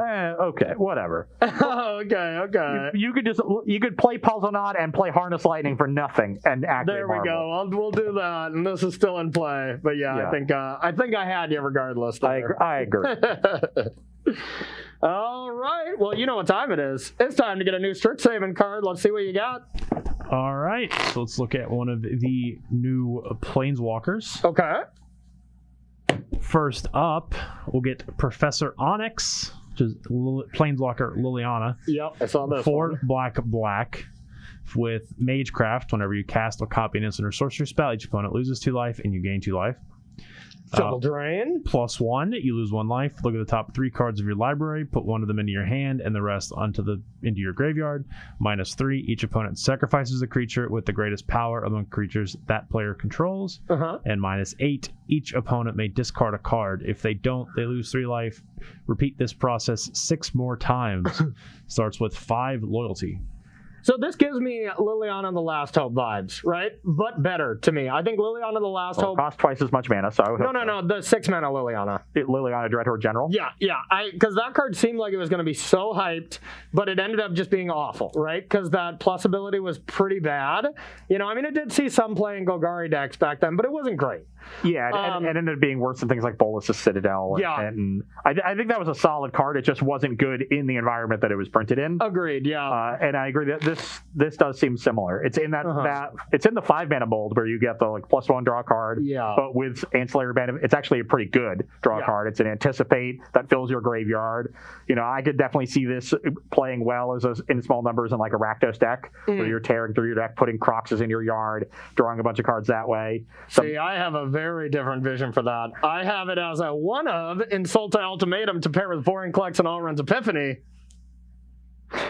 Discard your entire hand. It's searching for Thought Distortion with Vorticlex, you know? Like, I think it's a pretty nice one of there. You know, maybe Fury of SSC God is just kind of better, but if you're playing against a deck, you know, maybe you're not super behind on the battlefield, but they just have a lot of cards. You can just say, hey, discard 6 cards, Crocs you 6 times, you know? Yeah, I think it's a one of with Emergent Ultimatum. That makes a lot of sense. The one thing I will say about the card is I think the Magecraft ability is mostly irrelevant. I did too. Anything that's 6 mana, you've already used your spells to get to 6 mana. I do think, you know, and if you untap with it, you're going to be in good shape. You untap with a 6-mana Planeswalker. So, you know, you can think like, oh, I'll like, you know, plus get a card out of it. It has a lot of loyalty, just survive for a turn, and then I'll get multiple triggers. Yeah, that can be nice. I'm sure there are games where it will be relevant. Yeah. Right? But as far as evaluating the card, that's probably the least of my worries. I think that +1 and the -3 are both quite good. You know, Crackling Doom was a premier removal spell, and it's a day. And the fact that it doesn't just say sack a creature, because there's so many Lovestruck Beast tokens around that, like, that's not very good. But sacking a big creature is relevant. You are very frequently going to get the creature that you want out of it. You know, and that's what Crackling Doom did. It was very key in those Jeskai Black decks 4 or 5 years ago. So I think that this looks, I don't think this is, you know, an overwhelming Planeswalker. At 6 mana, it's like worse than Elspeth Sun's Nemesis, for example. Yeah, worse than Nissa Who Shakes the World, of course. You know, so. But it just looks like a solid, grindy, powerful Planeswalker to me. Yeah, I think they're really learning their lesson about just making Planeswalkers too busted, making sure Planeswalkers don't follow this mold of tick up for card advantage, tick down to kill a creature, -8, 9, 10, win the game. That mold is brutal. That just makes, you know, it fits into like every deck it can. And I think Planeswalkers, I think BBD said this the best to me one time. Planeswalkers should really have a niche role in specific decks. They shouldn't just go into every deck because they're great cards. And that's what makes Planeswalkers fun, in my opinion. But when they're just that good, you know, it makes gameplay repetitive and stuff. So I think they're doing a lot better job of downplaying these Planeswalkers since War of the Spark. Especially at relatively cheaper mana costs, you can't have them snowball too quickly. You need to give your opponent some opportunity to answer them and get back into the game. This one, you know, can run away with the game relatively quickly, but that's okay at 6 mana. Totally agree. All right, everybody, that's going to do it for our Strixhaven card for this time. Now we're going to head to sideboarding here between Temur Marvel and Celestial Legends. Don't go anywhere. Also, real quick, before we go to break, we got a Woj bomb. Hawks are trading Rajon Rondo to the Clippers for Lou Williams. Oh, interesting that they're trading Lou Williams. He said if he gets traded, he's going to retire. So really, he doesn't want to go anywhere else. That's fun. All right, well, we're heading to break. Welcome back to Versus Live, where we are sideboarding in our matchup between Celestia Legends and Temur Marvel. On my side, mainly trying to get more aggressive, but also getting a little bit more disruptive. Bringing in the other Skyclave Apparitions to make sure Cora only gets 1 hit off of his Aetherworks Marvels. Can also answer, you know, a Rogue Refiner that we see earlier to stop. I mean, the card got banned, so you have to answer it. Yes. Yeah. Bringing in Archon of Emeria. This one is actually kind of nice. Can slow you down multiple turns with the non-basic lands entering tapped, but also each player can only cast 1 spell a turn, so that means the turn you play Marvel, you've got a Marvel on my turn. And that means if you hit Ugin, it doesn't really do anything. Yeah, that's a good point. That's a good point. The nice thing about that, though, is I can activate Marvel during combat after you've already attacked. So then if I hit something cool, if not, I'll just have an Ugin to untap with. But, we saw that game. I didn't have the time. I needed to spike, but... Raydan can slow down Marvel, obviously, by making it cost more. I'm bringing in the one Shalai. It survives Anger of the Gods, which is a card that you can definitely expect out of a deck like this. Yeah. And also, by giving my creatures hexproof, means your Ulamog can only target one thing, the Shalai. And that might be enough. One creature. And that might be enough to force through lethal. It also, flies over some things. And then the Kolvori is just a 4-mana 6/6, can also be an accelerant. So I think this card should just be in the deck normally, so I'm bringing it in. Yeah. I'm bringing out the Yasharns and other high cost things like the Tristani. The Urza's Ruinous Blast don't really exile a lot. Most your important things are almost all legendary yourself. Luris is a grindy card. Your late game is way too good for me to rely on cards like this. And Gideon is also too slow. Pretty heinous, yep. Okay, so from my end, I'm taking it. The only card I really wanted to take out was Chandra, just because, and I'll probably bring it back in on the play if I lose this game. But on the draw, you're able to just go so wide that this card's not great. Also taking out one of the Nissa because I am bringing in a couple of 5-drops. And then I just took out Growth Spiral. It feels wrong. There's only 2 of them in the deck, but I really do just want to be like interacting with Harness Lightning on 2 or, the 1 mana gain 2 energy attune or something, and then just play one of my energy 4-drops or Puzzle Knot, where I don't think this is necessarily a Growth Spiral deck.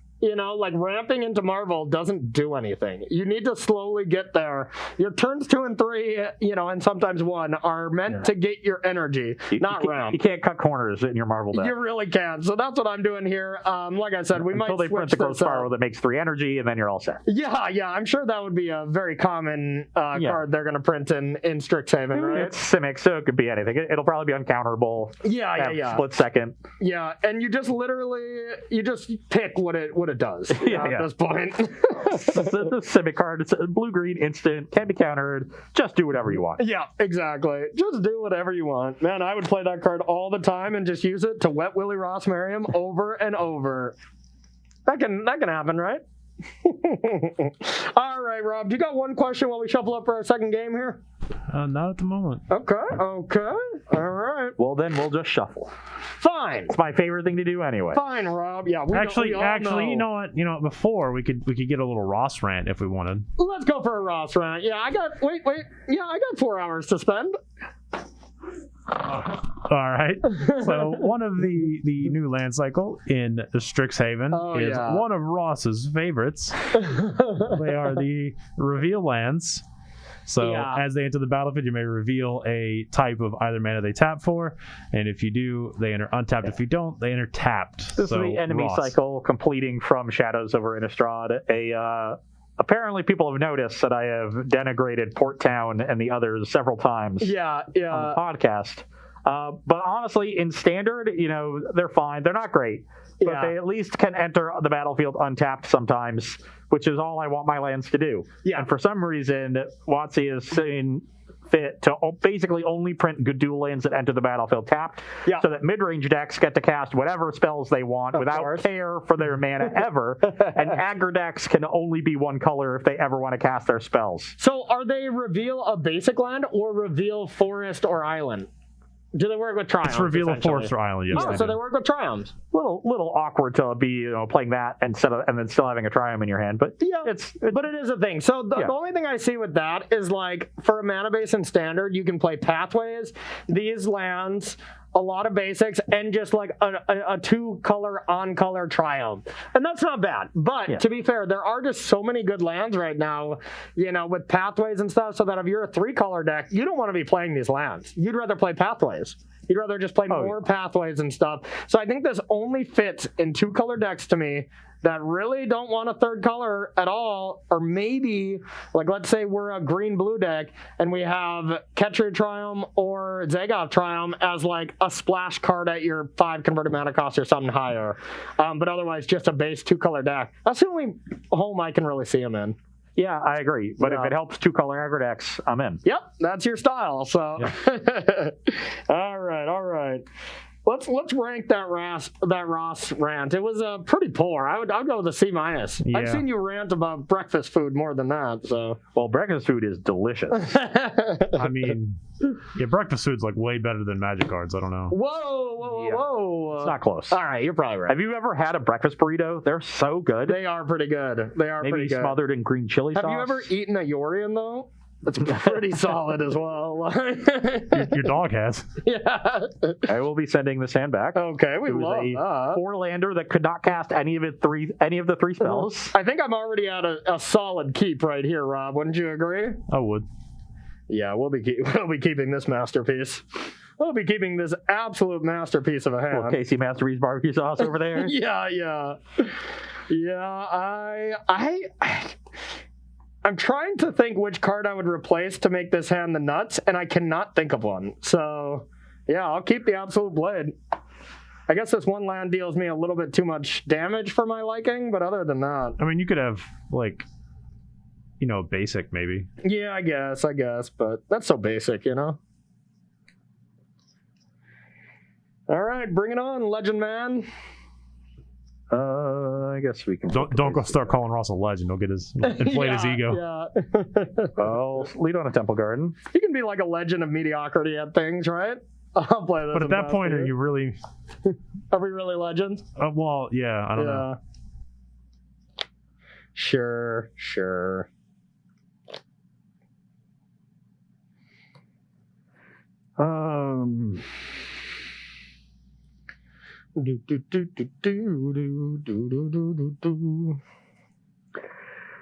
The question here is how I want to curve.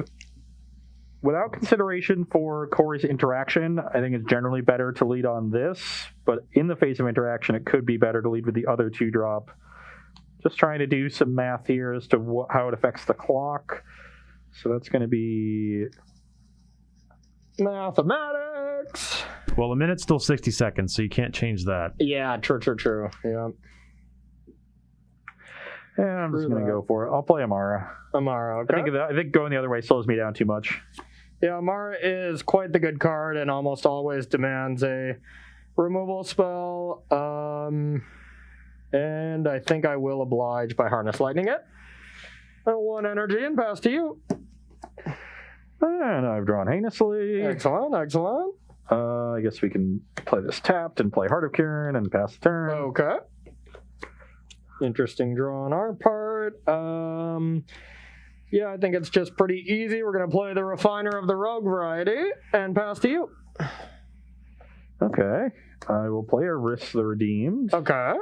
I will play a Rishkar, put counters on both my creatures. All right. Through Heart of Kirin with the Rishkar and attack you for 4. Alrighty. I will go to 16. Pass the turn. Yeah, that was pretty good. What does this one do again? Has some abilities. Some stuff. Okay. Stuff and things. Yep. Now, I think this is a pretty scripted turn from us. And... only question is, do we want to get Froggy and attack? Probably not. Not really how I win these games. So, yeah, we're going to just attune and whirler to get 5 energy. I think a 4-ish should be fine. And now just the only question of do I attack or not. It seems loose, so I will pass to you.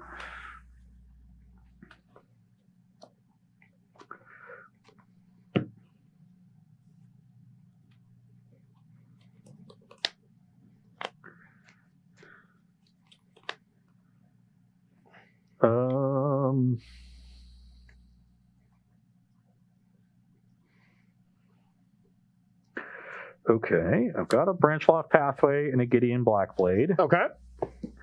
I will remove a counter from it to crew the Heart of Kirin. Okay. I will then plus it to give the Heart of Kirin lifelink. Okay. Then I will attack you for 4. Okay. 12. 12, I go to 24. Okay. And then I'll pass the turn. No consideration to Indestructible and getting in with Rishkar? No, I want to make a 1/1 with the wrists. Oh, okay. That makes sense.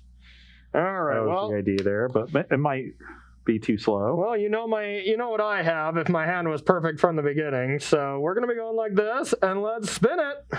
1, a 2, a 3, a 4, a 5, a 6, and so many good options. I don't know which one I want, but yeah, my hand was absolutely disgusting. I think my opener was 3 lands. I think Ross is just going to take his ball and go home. This was my opener. Just 3 lands. It's right here. Yeah, we're actually playing basketball. Take my ball and go round home. 3. Well, he's dramatically leaving in a fake fashion. We'll take a Strixhaven card from you. All right, so we'll take a look at the other Planeswalker we know about in the set. Yeah. The Kasmina Enigma Sage. Yeah, this card terrified me right away because of the converted mana cost. I think everybody was just like, no, please no. Yep. And then everyone read it and they're like, okay. One green blue. Yeah. For a legendary Planeswalker. Each other Planeswalker you control has the loyalty abilities of Kasmina Enigma Sage. +2 to scry 1. -X. Create a 0/0 green and blue fractal creature token. Put X +1/+1 counters on it. And -8, search your library for an instant or sorcery card that shares a color with this Planeswalker. Exile that card, then shuffle. You may cast that card without paying its mana cost and starts with 2 loyalty. So I don't think it's very good. Can you read the third ability again? Yeah, -8. Search your library for an instant or sorcery card that shares a color with this Planeswalker. Exile that card, then shuffle. You may cast that card without paying its mana cost. So ultimatums, it screams to me that you get to cast an ultimatum for free. And it's a -8. It starts on 3 and has a starts on 2 and has a +2. So you +3 times on turns 3, 4, 5. So it casts an ultimatum on turn 6 by itself if it goes unmolested.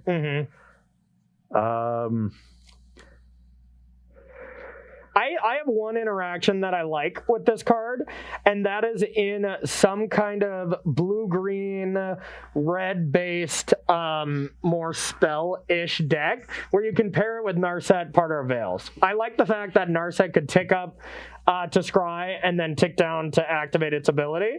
I think that's cute. And I think it's kind of cool, but it's not insane or anything to me. But and another thing War of the Spark is completely out of stamp. Yeah, you're talking about in other formats than standard. Yeah. For like Historic or something, I can see it there. But also with some of the War of the Spark Planeswalkers that only tick down, giving them the option to tick up. Now I can't think of any that would be insane for that vein, but those are the only things where I see where that card could do something. I mean, people always bring up Narset, I think, is like the combo people are kind of thinking about right now. Yeah, and that seems kind of cool to me, but it doesn't seem amazing. Maybe think about it in like the Teamer combo deck in Historic, where you get a little extra digging for it. Like, I don't know. I think it's a stretch because I don't think this card's very good. Yeah, this card reads to me a lot like Nissa, Steward of Elements. Yeah. But it doesn't actually scale as you get more mana. It's just X = 1 Nissa, Steward of Elements. Yeah. You've got that Scry 2. It sets you up to do something cool the next turn that generates a card. It sets up your library and you draw a card with it. And in Kasmina's case, you just make 3/3, right? But that's just not how. It's just so little immediate impact, and it still doesn't run away with the game if left unanswered, because you're just scrying a bunch for the most part, maybe making one extra creature. That I don't really see it.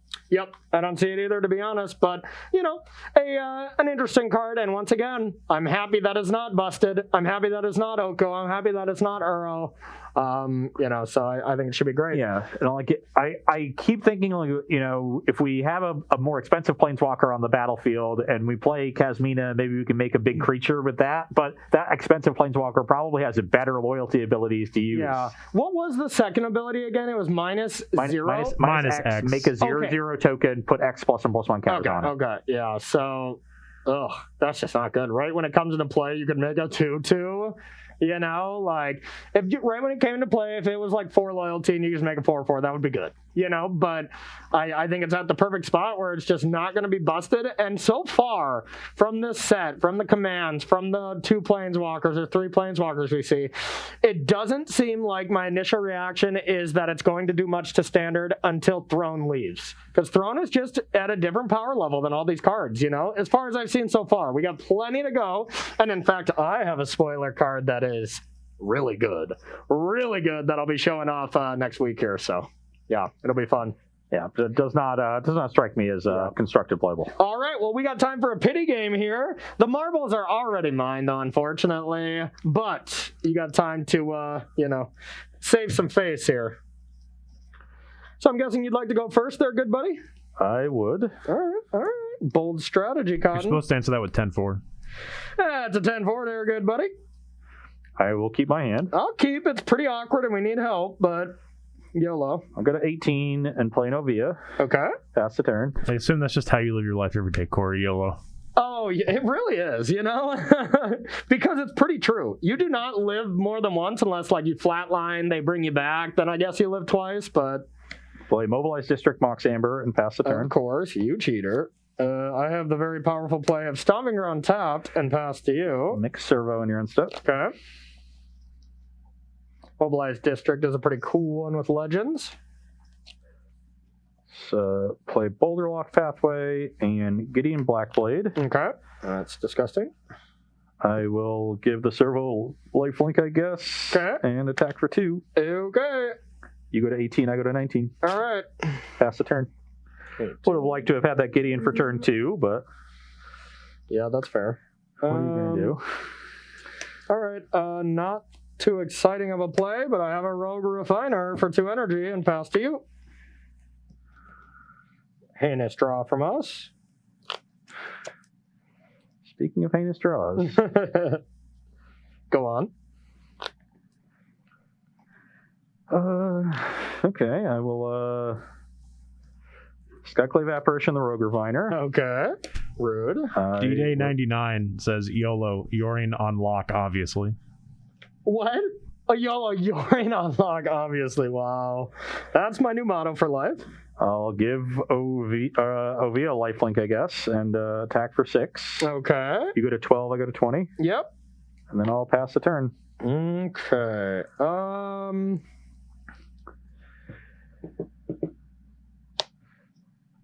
I will draw. Well, these are not what I want to be drawing here. Gideon's going to be annoying, but I think my turn is pretty scripted here. I'm going to go get an island and a tune, go up to 6 energy and pass to you.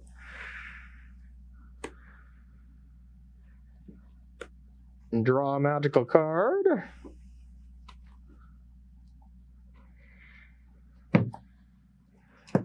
Yeah. Yahtzee. I'd literally not drawn 2 duplicates. I'd have Corey dead here. Okay. Well, you can exile something with Gideon, but then you can attack with it. That's pretty awkward. Yeah, that's definitely not happening. Okay. What I do have is another Skyclave Apparition and a land. So the problem is I'm 1 short of activating the district and attacking for lethal. Yeah, I'm glad you can't do that because I didn't factor district into my play last turn. Yeah, it didn't seem like you were.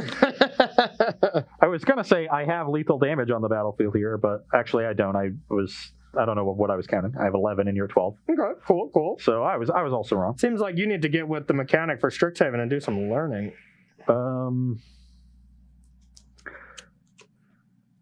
So I'm just trying to, if I do make the Apparition play, exile the Rogue Refiner, I attack for 8, put Corey to 4, which is a little awkward. Corey obviously has Aetherworks Marvel because he has it every single game.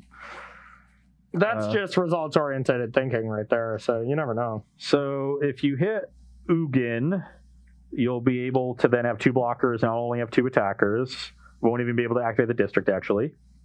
So that's not good. So probably can't beat an Ugin. If I play the Apparition and you hit Ulamog, you can exile both of them, have 3 blockers. I can exile 1 because this will be at 7. You can exile Ulamog, I guess, right? Yeah, you'll have 2. Then you'll have 2 blockers, and you can still live. But you would probably just rather exile the Gideon to keep the Ulamog around. 1 Apparition, have 2 blockers, again, still live. Yep, like that. Yeah, so there's not. So what happens?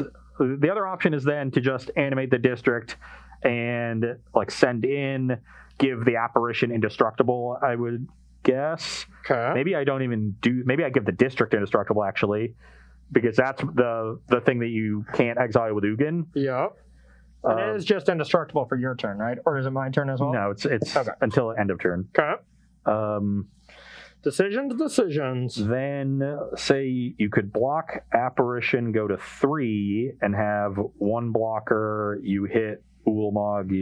Yeah. The one thing I love about playing Rogue Refiner is I always just look down at my hand. I'm like, God, I've played things every turn. How do I still have 7 cards? You know, like Rogue Refiner is so nice. I just don't think there's a way I beat, Ugin or Ulamog next turn. I think that's pretty clear. Just spend turn 4 or 5, have one of those cards I can't possibly win. They've been all turn 5, I think. It was turn 4 in the last game. But who's counting? Look, he's got to make the bad beat stories. He's gotta. He's going for the bad beat stories, and I'm going for the bad sweep stories. If I make this play... That was a bad joke. Thank you. I'll take it. Chat, what do I get? C minus? Give me at least a C. Come on. Take 7, go to 5.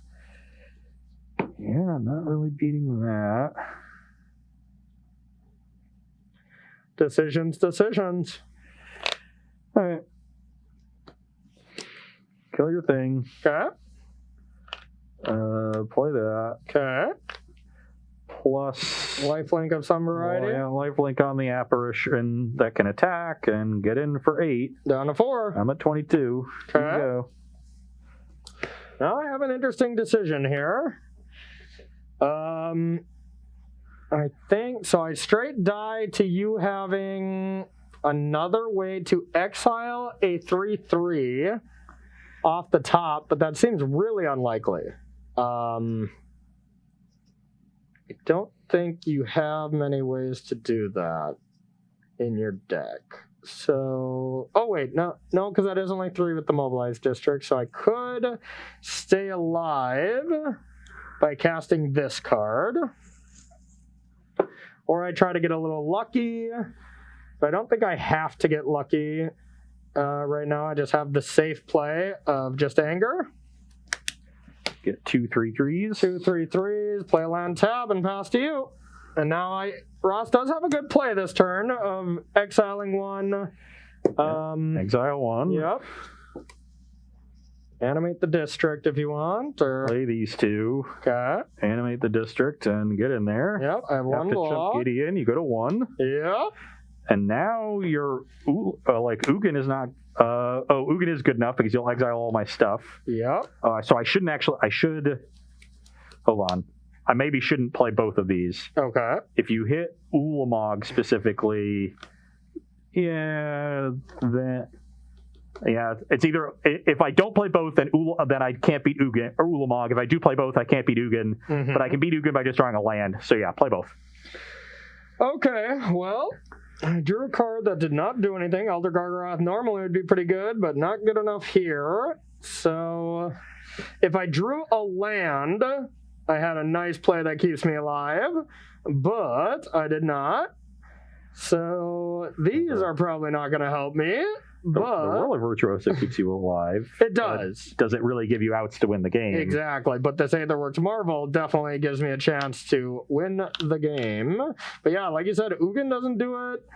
And wait, Ulamog doesn't do it either, right? No, it doesn't. Oh yeah, because I You have 4 creatures? no, but Ugin exiles these, and then I can't activate District Why not? because I don't. It'll Pay cost 4, 4. right? Yeah, you have 4 mana. This doesn't tap for mana if I don't have a legend.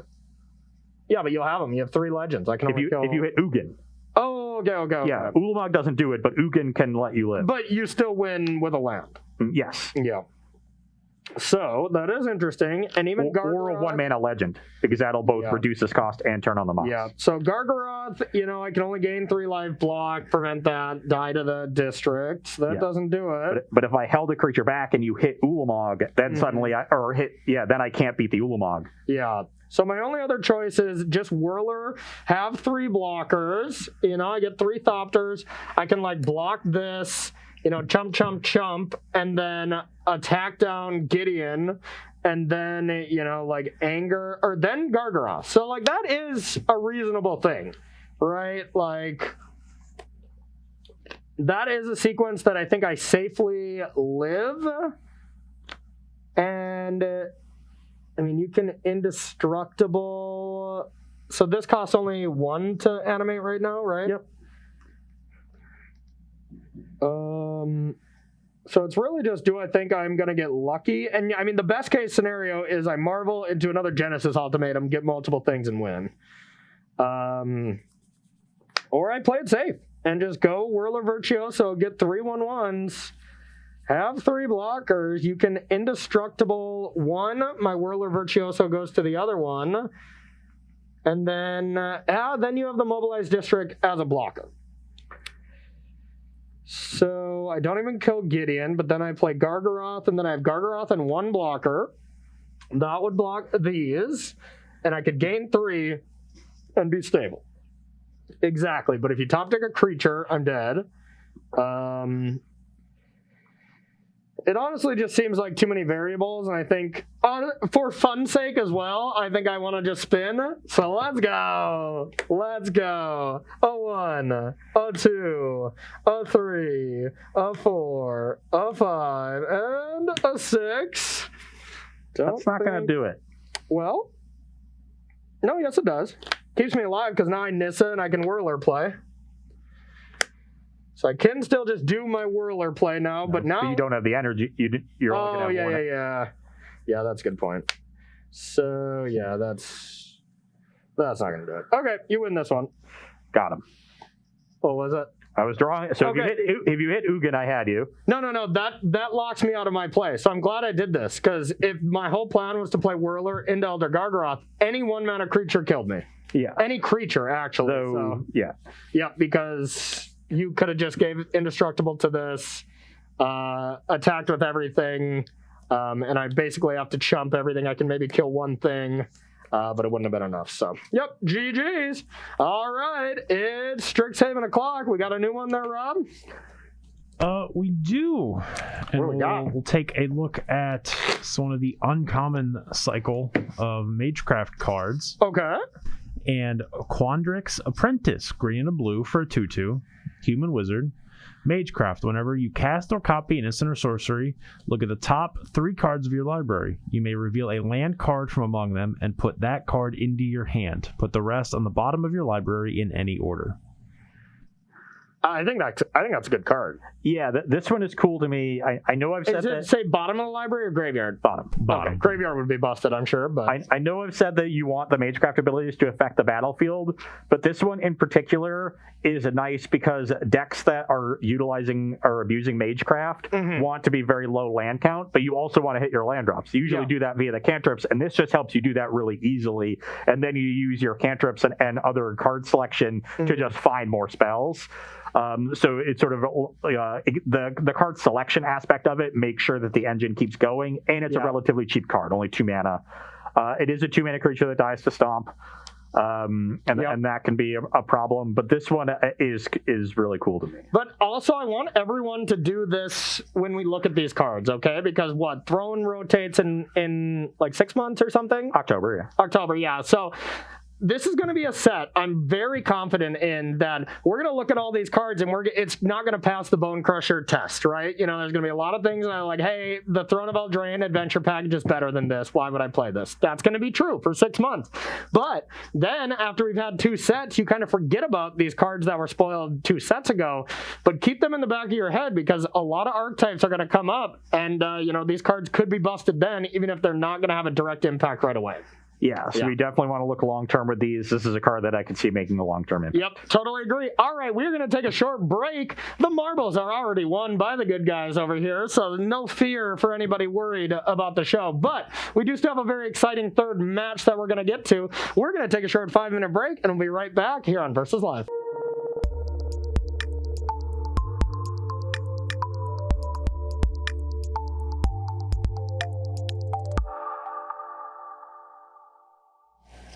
Hello and welcome to Versus Live. I'm Ross Merriam. And I'm Corey Baumeister. And we've got Rob in the booth. Say hi, Rob. Hi, Rob. Rob will be taking all of your questions, comments, concerns, and burns in the chat. Make sure to tag at Star City Games so he can see them and send his favorites over to us.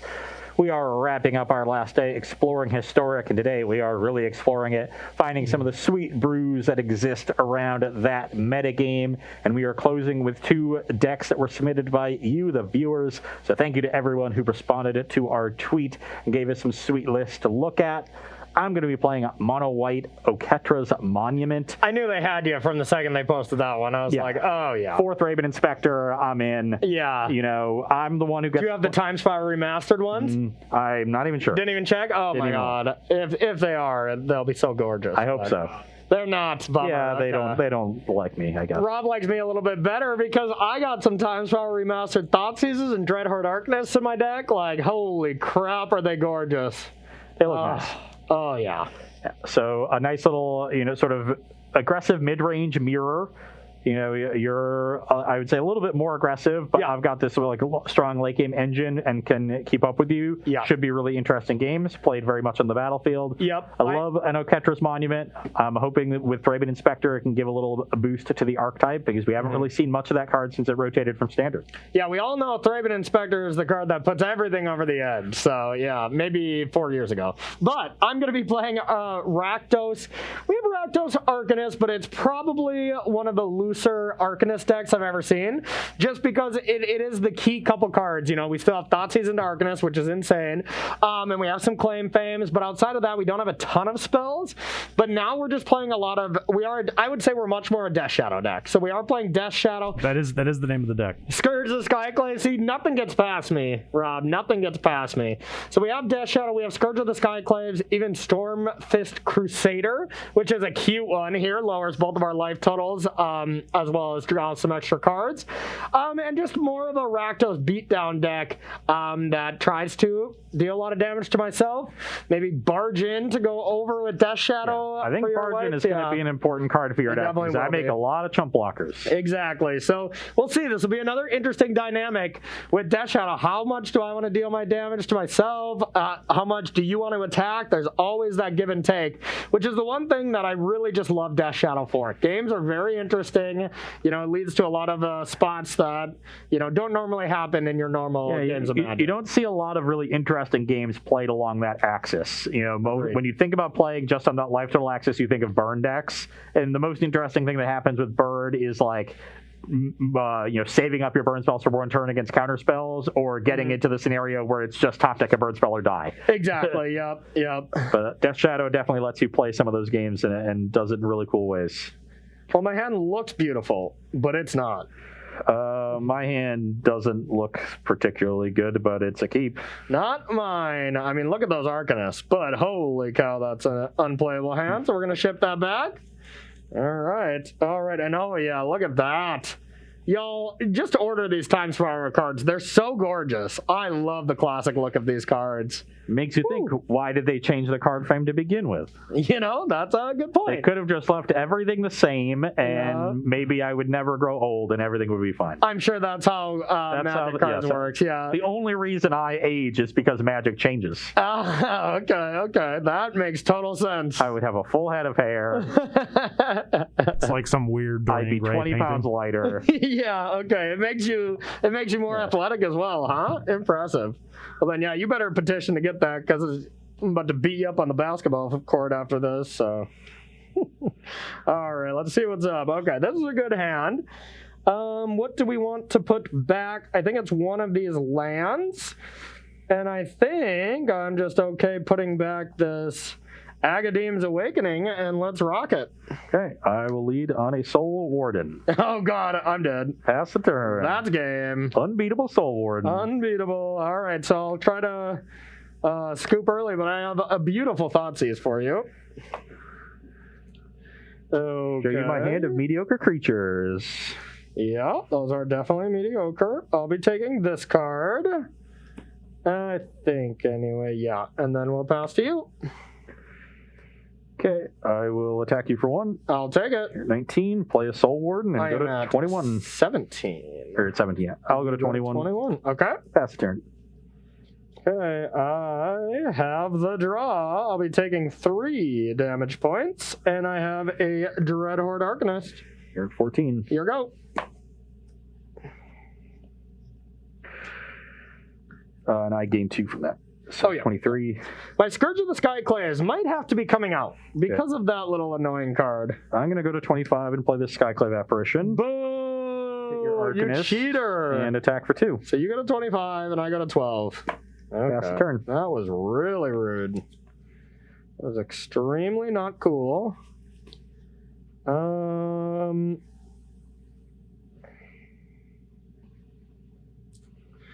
Now let's go with a Velky. Show me what you're working with. I'll be taking that card. You gain 2. 27. And now let's play this as my land tapped. I don't think I'll be wanting to take too much more damage, and I'll pass to you.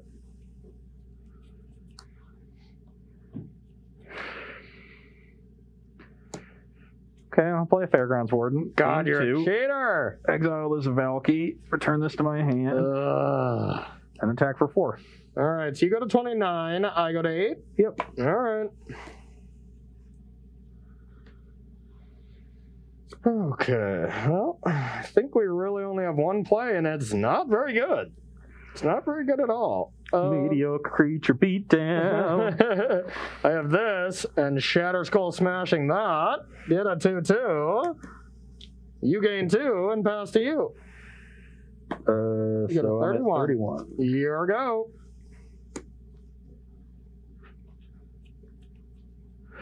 That seems like a good one. God, stop it! I'll play a Militia Bugler. Okay. Go to 33. Okay, that's a For loose. That's a loose term of a good one. Interesting. Okay.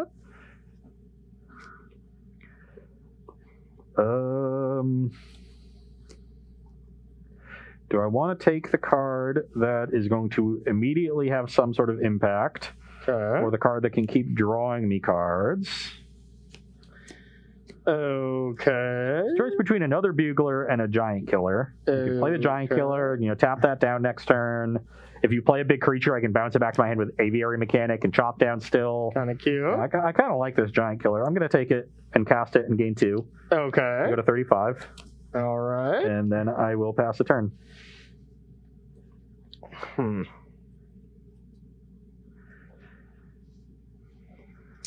Well, that's pretty good. I don't have a great play. So, yeah, you being able to tap that down is just too good against me, so I think I have to kill that Giant Killer.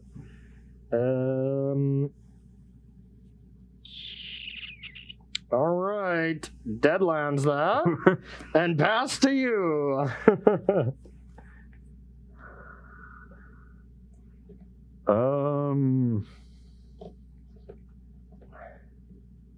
That's pretty interesting, actually. Stop drawing interesting cards. Oh, okay. It's less interesting. I forgot that card is Poop Soup. Poop Soup has been declared. You're at 8 right now. 8 life points. I think I'm just gonna go on the beatdowns. Not a bad idea.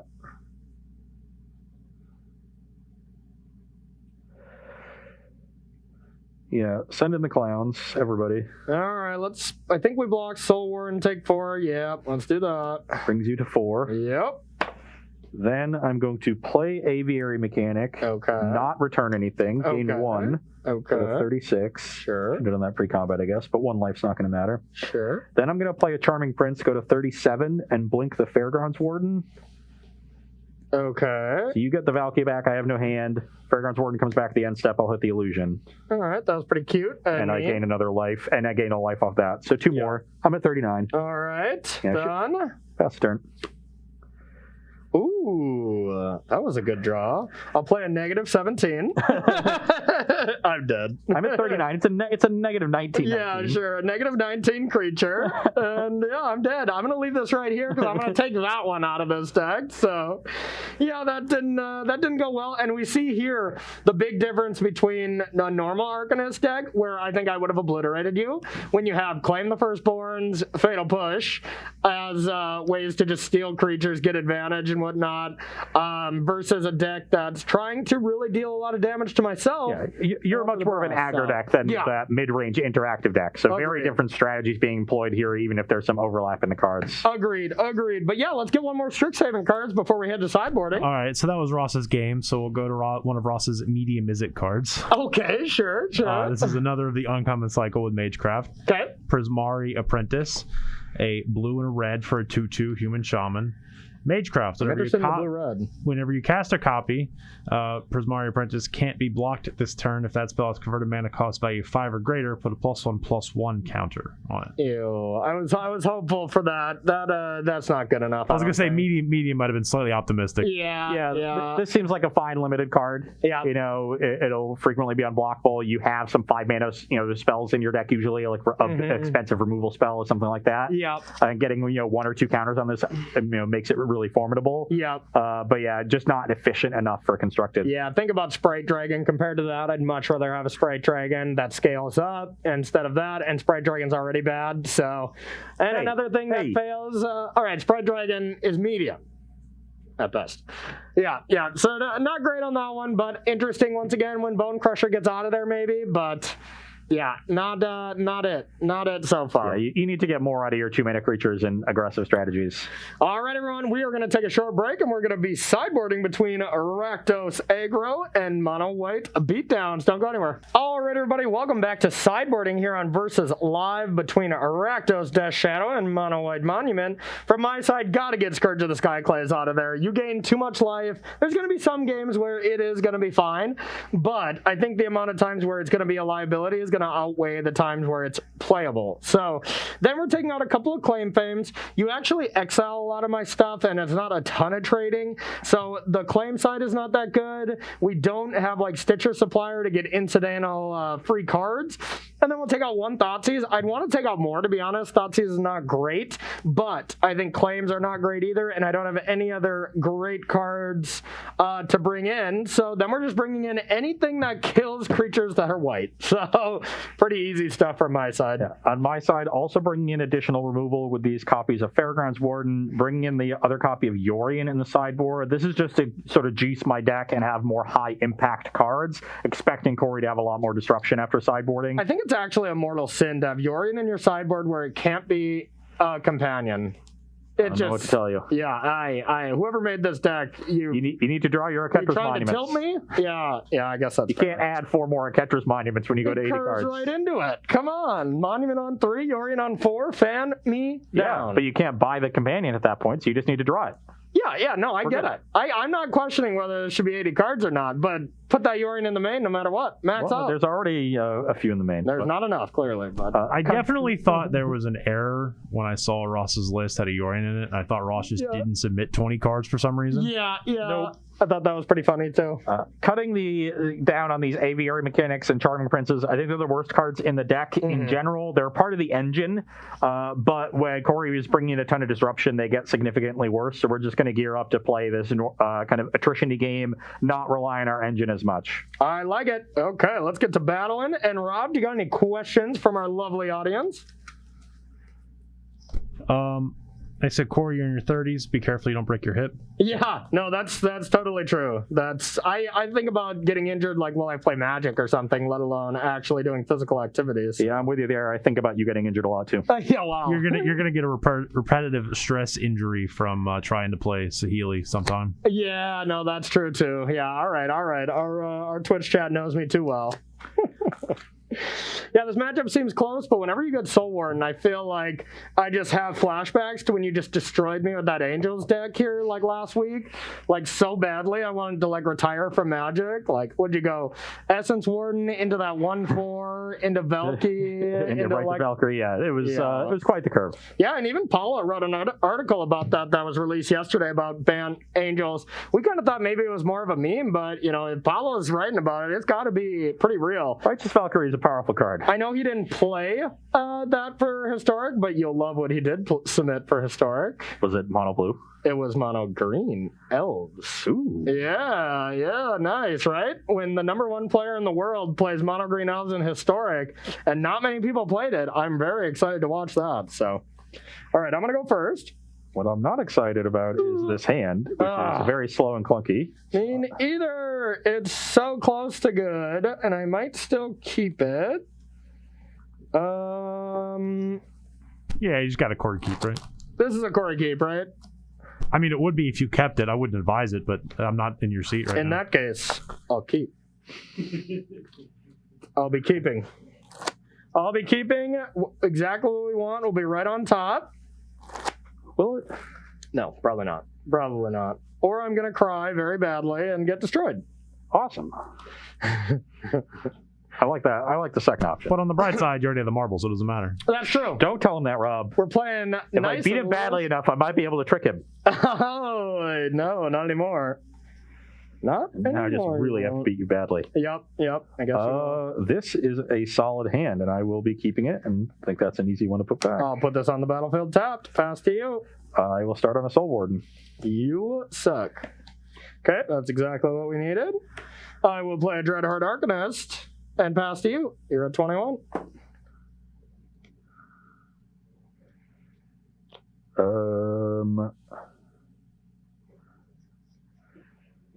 I'm going to play a Charming Prince going to 22 and scrying 2. Okay. Playing into the Soul Sisters is worse than just like playing with fetch lands for me and life totals over here. Right, yeah. One on top, one on bottom. All right. That's not what we wanted. Okay. Does Corey have some interaction? Because I do have enough to block down and, trade for Soul Warden. Yeah. I could offer that. Soul Warden's so annoying, I kind of don't mind the trade, to be honest. And then if it gets to the graveyard, we can always bring it back, so it's not the biggest deal if that happens. So, yeah, I'll attack. I don't have interaction, though. So I could potentially get 2-for-1 by a Fry here. There's a lot of different potential 2-for-1s, and I'm gaining a life. I think I can easily take the point. Okay, you're at 21. Yep. And then I will take 3 and pick up Yorian. You mean or pick Luris. up Luris. I'm so used to... So you're at 17? Yep, pass to you. Okay, well, I have got the Monument for turn 3 here. Okay. Then I will attack you for 3. Okay, I'm down to 14. And I'll pass a turn. Nice. Rob, why'd you tell me to keep this hand? Trolling? Okay. I'm going to play that, and I'm going to pass to you in my mono-red Arcanist deck. Okay, not great. I will cast a Soul Warden and get these are soldiers, right? Yep. Okay. So I need some Aaron Barraches. Oh, they're warriors, not soldiers. Well, okay, what are warriors? Right here. All right. Oh, and they have vigilance, yeah. Even better. So I gain 1 life off of this, then gain 1 off the Soul Warden that was cast. Okay. So 2 total brings me to 23. Yep. I will then cast a Fairgrounds Warden, get a warrior token, gain 2, go to 25. Then I gain 2 when this enters, go to 27. Okay. Play all the Arcanist. I assumed you would have interacted with something, but I don't even care about getting 2-for-1 at this point. I will just attack for 3. I will take it. Brings you to 11. Yep. 27 to 11. Pass the turn. Your go. These were not my friendliest of draws. I will play a Plains. I will sack Chef at Dunes. Okay. I'll attack you for 13. I'll die. Admittedly, I needed black mana. All right. Every Corey keep that works. There's 0.3 of them that did not work. Chefette Dune's a nice utility land for this deck. Oh, it's very good, yeah. Because it's the thing I love about Chefette Dunes compared to other utility lands that like check basics or whatever is if you draw too many of them, they're pretty bad. But that's always just going to be a plains regardless. So there should just be 4 in there, I imagine. Oh yeah. All right. Well, that was a good showing from my side there. A strong keep, I'll say that. So we'll try this again, and I'll be on the play. All right. I would like to try that again. Can we just do that? I just didn't want to sweep you, and just like demoralize you here. So I wanted to give you at least a little bit of a head start in this matchup. Now I'm not messing around though. Yeah. But I will take an STX card here from you. All right. Another in the cycle of uncommon 2-drops. Yes. This time the Boros one. Any good ones? For red and a white. Okay. For a 2/2, Magecraft, when you cast or copy spirit creatures you control gain tap, this creature deals 1 damage to each opponent. Is the Boros creature a spirit? It is a human cleric. these do not seem good to me. So it's not a spirit, but it needs to play with lots of spirits, but also play with lots of spells. Yeah. I guess this one actually doesn't want to play with as many spells because you don't get a bonus for triggering it multiple times in a row. Yeah. So you want to sort of like curve out with some spirits. I wonder if there's going to be spirit token makers for this to go with. That's what this signals to me is that there's going to be some sort of Spectral Procession-y Lingering Souls type card. Or I guess like Usher of the Fallens. I think that's a spirit. Yeah, but it doesn't make spirits. Yeah, but it is a spirit itself, which is fine. Yeah. Having a 1-drop with it is great. So yeah, we have Usher. I think there's going to be some sort of spell that makes spirit tokens. Yeah. And if that's the case, then this card could go with it. You can play I think that Golgari hybrid card made spirits, right? The lesson. Does that lesson make spirits? No, it's a Golgari card. Pests. Yeah, pests. Yeah, that's right. The new kind Golgari of can't make spirits. It only makes flying vigilance creatures. Yes, of course, of course. Okay, You're trying to mess up the color pie, Corey. So far, I'm not gonna lie. All of these in the uncommon 2-drops. The Clarion Spirit from Kaldheim. Oh, okay. Clarion Spirit and if you had Clarion Spirit, some sort of token maker, this card, some interactive spells, and Rally the Ranks to like pump all your spirit tokens. Or Showdown as well. And Showdown at the top end. Yeah, that seems great. Now you need very specific tools to make this card work. But if those tools exist, this card could be good. Okay. All right, we'll keep our eye on that, but once again, does not seem great to me. What are the other uncommon ones? Are they are any of them good? We can go through might as well, yeah. The Simic one he already told us, but we like that one. Yeah. That's the one that digs for lands. Yeah, that one is fine. The Golgari one is each opponent loses 1 life and you gain 1 life for each one you cast. Okay, that one's not bad. And what, we got Teamer left or something? No, Orzhov. Whenever you cast an instant or sorcery spell, target creature gets +1/+0 until end of turn. Okay. Yeah, I believe I'm not missing a color pairing. I think there's just the enemy colors. There's not going to be 10 of them. The same way with the lands. There's 5 of them. Yeah, there's 5. It's just the enemies. The Boros one strikes me. Boros and Simic, I think, are the only ones that could potentially see play in Constructed. Mm-hmm. The Boros one would only see play in a very specific kind of deck. Yeah. And the Simic one is interesting. I'm not even exactly sure immediately how to build around that, but I like the idea of just fueling the engine. Yeah, the only thing I like with the Simic one is like, you know what it pairs really nicely with is like Growth Spiral and Explore. You get to get a land first and then the spell resolves and you get to play it. That's a good, yeah. Like I like that, but it's like the natural curve is like that into Cultivate, and that's not very good, right? Because you're already kind of getting a land. Cultivate already kind of helps your mana base. But I like Explore stuff with that. Yeah, you want to play it with cards that give you additional land drops and have you and then chain through your deck with spells. So the Explorer and that kind of stuff makes sense, like Urban Evolution, Escape to the Wilds, all that kind of stuff. Yeah. But I'm not sure if there's like that. That just sounds like an Omnath deck where you probably just don't have room. Yeah. But if you went really hard on Turbo Landing. Yeah, it doesn't seem great to me, but we'll find out.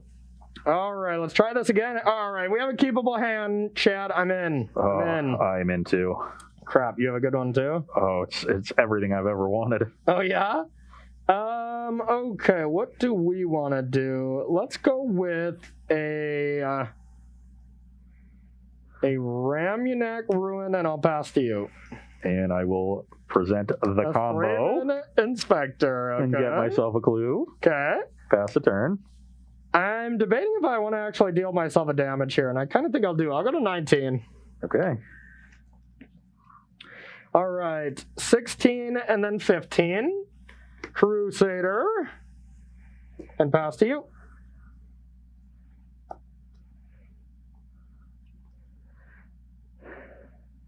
Interesting.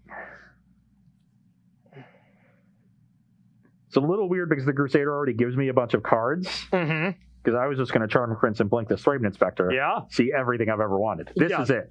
That is sweet. I'm still going to do that because it's the best thing I can do, and I want to put down a blocker for the Crusader. Okay. So I will blink the Thraben Inspector, get a clue on unstep, and pass the turn. Alrighty, so we're gonna go. I'm gonna go to 14, and you go to 19. Yep. A draw. A draw. Well, that was incredibly awkward. Yep. Mm-hmm. Now let's go with an attack. So I could double block. Corey would then be forced to use a removal spell on... if I had removal spell for Charmer Prince, I would just lose the Thraben Inspector as well. This doesn't seem like a bluff that he would generally be willing to make. I'm always willing to bluff. It's also a question of whether, like, I'm going to have so many resources that just protecting my life total makes the most sense. Especially if the Crusader lives. See, I actually don't think the 2-for-1 is very valuable. I'm going to double block. Okay. Yeah, I'll eliminate Charming Prince. Yep. And I'm thinking if I want to deal myself a damage, and I think I will, I'll go to 13.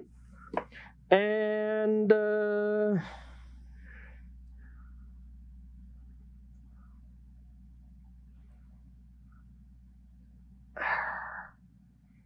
going to put this one into play tapped and pass to you.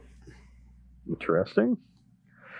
Okay, I have a Plains. I have a Fairgrounds Warden to hit this Crusader. Okay. Pass the turn. Very happy to deny this upkeep trigger. Yep. I have plenty of action right now.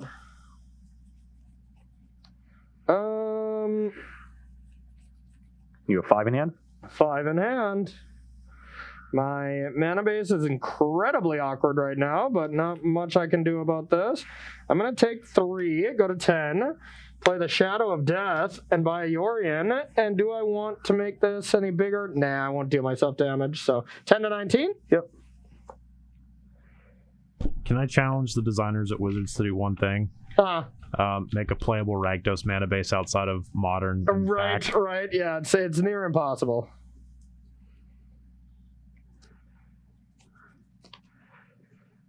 I'm going to play a Soul Warden and a Bugler, gain a life, go to 20. Bugler, okay. Interesting. You have a 3/3 Death Shadow over there. A tree.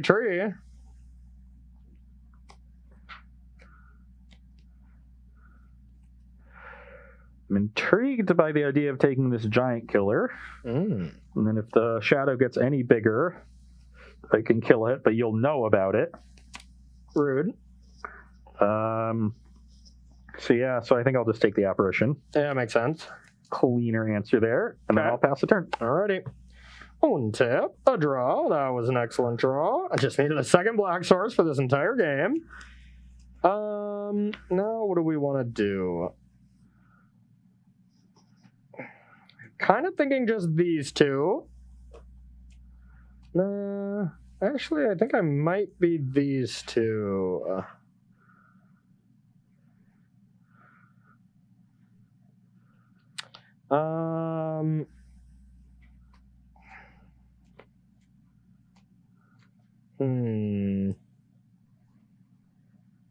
Let's go with... Now let's start with the Thoughtseize. Got a pretty good hand. Okay. Yeah, Yorion's pretty strong there. Yorion can... I guess it's not insane, but it is very good. Skyclave is also extremely annoying.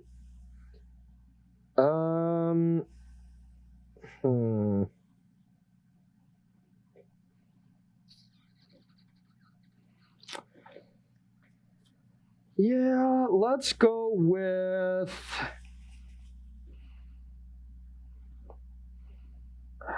Yeah, let's go with Skyclave, I guess. Yeah, that's what I figured. Yeah. You at 8. Yep. So I have a 5/5. I'm gonna take a pain for a Death Shadow. You can see the 7. And attack for 6. You have 3 in hand. 3 in hand. Oh, and I gain a life from your shadow. Oh, yep. 21. Yep.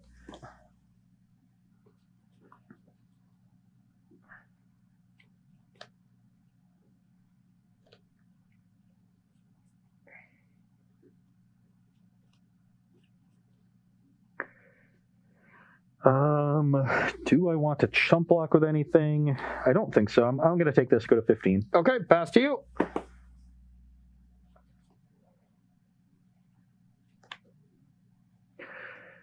And yeah, pretty easy Yorion here. Cast it. Mm-hmm. Gain a life, go to 16. Yep. Trigger the Yorion. Yep. I will exile my 3 creatures. Okay. Then go to end step. Yep. Actually, I guess I don't want to exile the Soul Worm. Yep. So I exile these 2. So then the Stormfist enters. I gain another life. Go to 17. 17, and now you go to 19. Then these 2 enter. I go to 19. I will exile a Death Shadow. Okay. And trigger the Bugler. Sure. I will find a Skyclave Apparition. Yeah, it's gonna be tough to beat. And I'll pass the turn. All right. Upkeep. You go to 6. I go to 18. Yep. And draw 1. Draw 2. I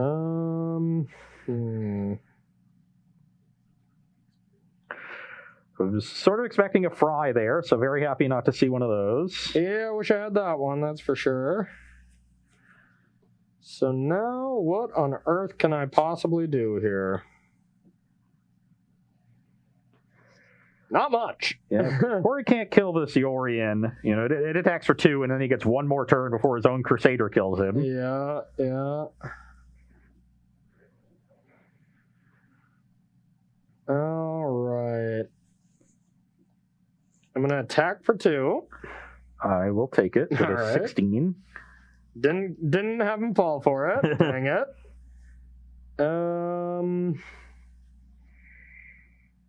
Yeah. Also awkward that like it's hard to attack with a lot of creatures because he's at 6, has to protect his own life total. Mm-hmm. Yeah, I'm just dead. Just dead to the Yorion, so maybe I had to take that. But yeah, I just needed that double black early to double spell, and I just had, I Yeah, kept like an opener feed of the these swarm, two, but that's and- not. Yeah, feed the swarm to literally just kill me. Yeah. I needed a fry. Yes, you can push your own Stormfist Crusader. Yeah. That's a fry. I needed the Oh fry. my god! I was going to draw another Thraben Inspector. God. So many Literally, inspectors. That's pretty much Voltron right there. So, all right, that was a beating. I killed myself one game for sure. Well, I kind of killed myself every game with just the nature of the deck. But, the Corey Keep got me real good for game 2. But otherwise, it just felt like a pretty tough matchup where you're a creature deck that has a lot of removal. And then, I'm trying to kill myself, so you can kind of just kill me out of nowhere. And the Fairground Wardens and Skyclaves are just so good against me. Yeah, Because they're both 3 converted mana cost things, and I have a lot of Fatal Pushes. So I have to go through a lot of work to actually kill them. I never drew Fatal Push anyway, so it didn't really matter, but that dynamic made it pretty tough. Yeah, it felt like you needed to be able to, stick one of your big threats, which was hard to do because I'm gaining life to stop the Scourge, and I have enough removal to just handle Death Shadows. Yeah. And then on top of that, you also need to get it through all of my blockers, and you have Barge in to do that. Yeah. But it was just asking a lot of you, where you needed a lot to go right in order to get into the situation where you're attacking with a creature, my life total's low, and you have Barge in for my blockers. Yeah. And you're not dying on the crackback. I think the card that I was really missing is just that would have made my draws a lot easier. It's just Knight of the Ebon Legion. Yeah. know, because this is a very good Knight of the Ebon Legion deck where I can deal myself 4 pretty easily with Raminac Ruins and the double face cards. That I can get that pretty large, and then you focus your attention on that, and then I can crush you with the Death Shadows. But yeah, that just wasn't how it worked out. So yeah. Very, very much agree that you never really had a 1-drop, whereas I had a 1-drop every game. Yep, exactly. And it was always Soul Warden. Raven Inspector in the last one. That's fair.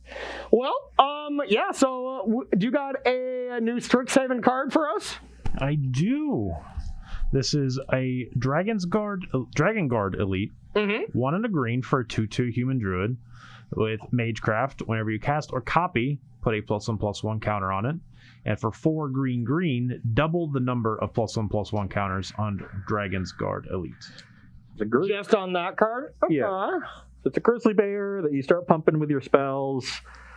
And then later on can make it really big. The typical Miracle Grow type creature, right? Yeah. We've had some versions of this creature get printed over the last several years, and none of them have been particularly good. Yeah. Now, that's generally because Wizards is careful not to allow a high density of cheap spells, and that's what cards like this need, where, we almost always have Opt now in Standard, but you really need a second. You need, like, the Thought Scour next to the Opt or the Sleight of Hand, any sort of additional pretty good 1-mana cantrip. Now, with Magecraft in this set, maybe we will get another good cantrip, or maybe they'll branch out into other colors. I hope we're getting some good spells in this all-spell format, you know? So that's really going to be critical. Like, what innocuous common is going to be the enabler that puts some of these Magecraft cards over the top? And I think I have an idea of one. A card I really like with this is Snakeskin Veil. Because it gets 2 counters, you protect it for 1 mana, and then you can pump it later and stuff like that. Like, we could kind of see, like, a Simic beatdown deck that, has some negates on the sideboard, some veils for protection. It's something cute there. I think the stock on Veil is going to go up, on Snakeskin Veil. Yeah, that makes a lot of sense. I think that card's already pretty good. Like, I honestly, for the longest time, until I cast it in Limited the other day, thought it was just +1/+1 and do it. But the fact that it's a counter, that card is just great. I'm surprised it doesn't see more play right now. You know what? Chad also just brought up that this format was supposed to be played with Lucky Clover in it. With what? Lucky Clover in it. And Magecraft triggers when you copy spells. Oh, yeah. Oh, God. Yeah.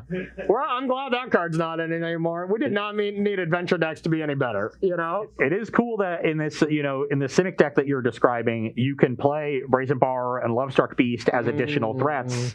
And they give you spells. Now, Lovestruck Beast might be a little awkward if you don't have other 1/1s. So maybe there's some other 1/1 creature that you can get into your deck. Usually you want at least one. I guess you could just play Edgewall Innkeeper. Yeah.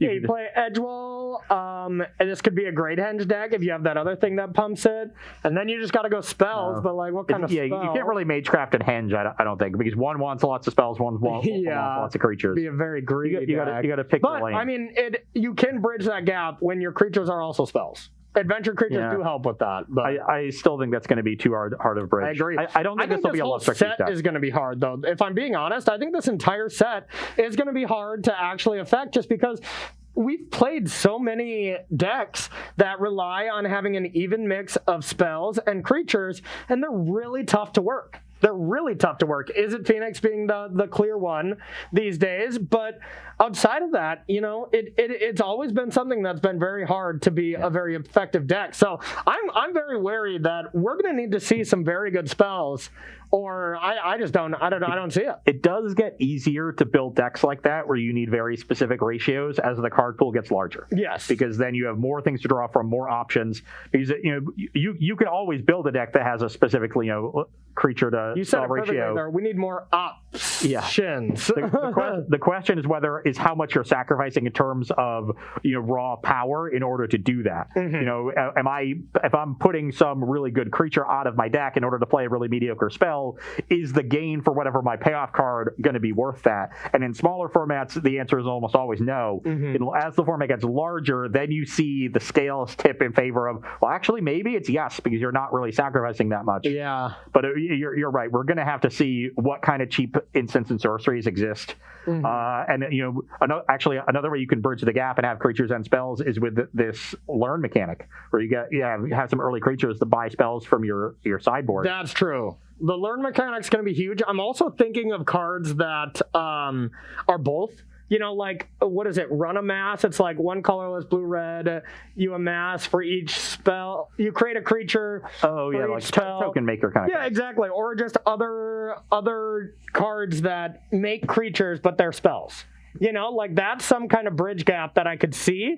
I just don't know really. This would have to be a gather search to check out, but that's where my brain's going to try to. There's not a specific one of those that really jumps off the page to me, other than like Amiria's Call, right? Which is Catharic Reunion. I swear there was a blue-green card that made a like blue-green, like a 3-mana blue-green card. There's Bears of Lijar, but that's an enchantment. It's Saga. Yeah. I wasn't thinking that. I was thinking something else, but I cannot think of it right now. So, yeah, I don't know.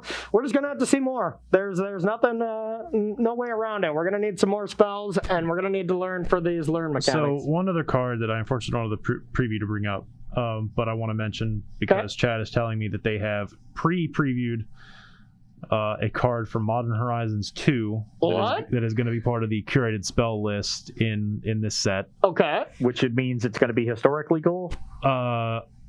I assume apparently some cards are pre-banned, like the Super Old Legacy cards, but I'm not entirely sure. Potentially historic legal.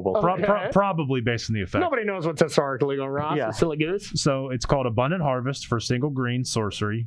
Okay. Choose land or non-land. Reveal cards from the top of your library until you reveal a card of the chosen kind. Put that card into your hand and the rest on the bottom of your library in a random order. Okay. I don't know. I'm sure there's something that can be broken with that, but I can't really think. Also, I'm being told this card will be historic legal, but not modern legal until Modern Horizon 2 releases. Okay. So it's a 1-mana sorcery that either gets you your top land or top non-land from your deck. So this is just a way to give like a green a cheap cantrip. Yeah. It does not. It's nice that you have the options where, like, if you're digging for lands, you can name the thing you're searching for. Does it put it in the graveyard or anything, or just bottom? No, bottom in a random order. So it doesn't stack your library at all. Sure.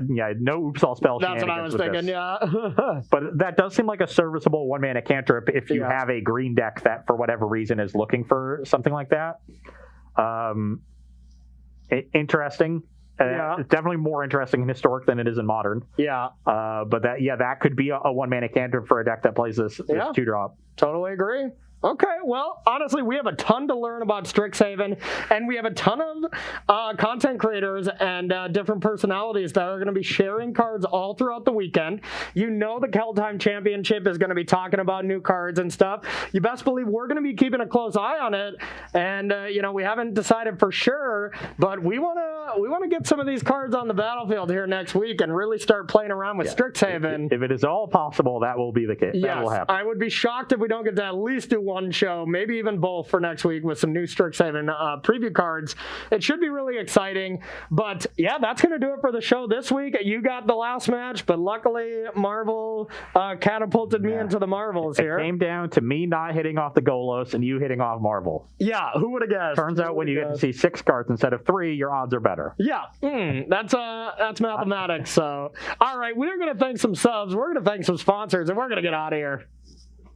All right, a couple subs today. Sparrow for 29 months, and Goalie gifted a sub. So thank you to both of them and the rest of our subs. Awesome. Thank you for that support. And if you'd like to support Star City Games in another way, you can join SCG Premium, $7.99 a month. We get you access to exclusive content from our wonderful staff of content creators, as well as some other perks, which are 5% off of sealed products, 10% off of singles, and 15% off of supplies. So head on over to starcitygames.com/join-premium and sign up today. Absolutely. And if you want to sit in one of these comfy gaming chairs that we sit in every Tuesday and Thursday, you can by going to Carnox.com/SCG. You can use that affiliate link to get yourself 10% off one of these awesome gaming chairs. And our final sponsor is Coalesce Apparel. If you like the shirts that we wear, you can find their entire collection of t-shirts, hoodies, and stickers at coalesceapparel.shop. And be sure to use the gift code SCG when checking out to get 10% off of your purchase there as well. Meebo let me down today. I guess Scott Pilgrim beats. Yeah, I had the Golos, so your Golos couldn't go against me. That'd just be rude. So, see, you metagamed against me. I metagamed. Yeah, I threw that Mana Flood shirt away after I got home on Tuesday. So. Yeah, we got I'm telling you, the Coalesce Apparel metagame is really important for Versus Live right now. It really is. These shirts are powerful. Yeah. They absolutely are powerful. And you know what else is powerful? These beautiful artworks that we got right here. And these are the Time Spiral remastered cards. If y'all want to pick up some of them, they're out right now. You can check them out on our website. Out now, like I said, you can go to starcitygames.com/TSR to preview or to order them right now. And I mean, just look at these. They're just gorgeous. Yeah, they look better in person. They really do look better. And they look great online already. So, pick up these cards if you want to upgrade your collection. And then Strixhaven, we've been talking about them all day. We're going to be seeing a lot more cards right now. We do only have sealed product. Oh, you can pre-order cards already? Wow, we are fast here. We are fast. We can already get some of the individual cards. So if you see some of these cards you already want to order, you can do that, as well as pre-order the sealed product for Strixhaven as well. So starcitygames.com/STX for that one. And if you need a little bit of extra cash to pick up some sweet product from Strixhaven or Time Spiral Remastered, you can sell your cards to SCG that you're not using right now, because it has never been easier. There's so many ways to do it. You can use the buy list feature on the website. You can mail your cards into SCG, let them do the work. You can come in and make an appointment and do your selling in person. And if your collection is big enough, you can make an appointment and SCG will come to you. Absolutely. And last but not least, we have the SCG Tour online coming back this weekend. We're doing standard this weekend. I think I'm actually going to play tomorrow too.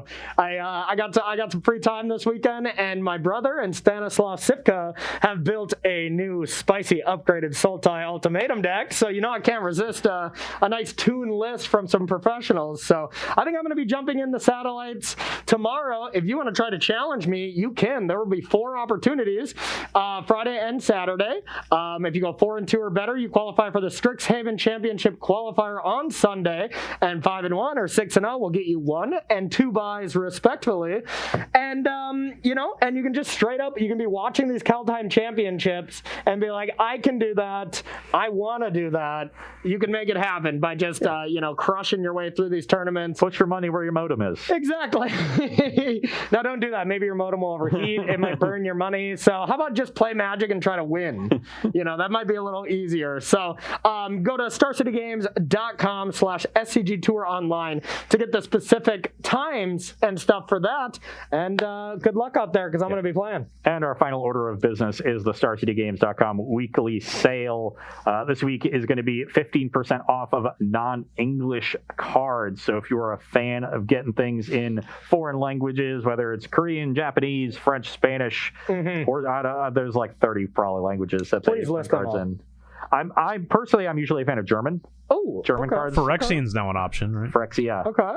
I just like how German sometimes has ridiculously long words in it. Yeah, when it's just like, time walk, and it's like scales to it's 2 rows. The German language, they just keep tacking on, things in. It's all one word. It means an entire phrase, but it's just one word. I love it. I still like the Japanese ones personally, like that, where I can't make out a single word, but it just looks cool that way. Yeah. So regardless of which language you like to get your cards in, all of those are going to be at 15% off until Monday at 10:59 a.m. Eastern time. So take advantage of that while you can. Absolutely, everyone. So thank you so much for watching our couple weeks of Historic.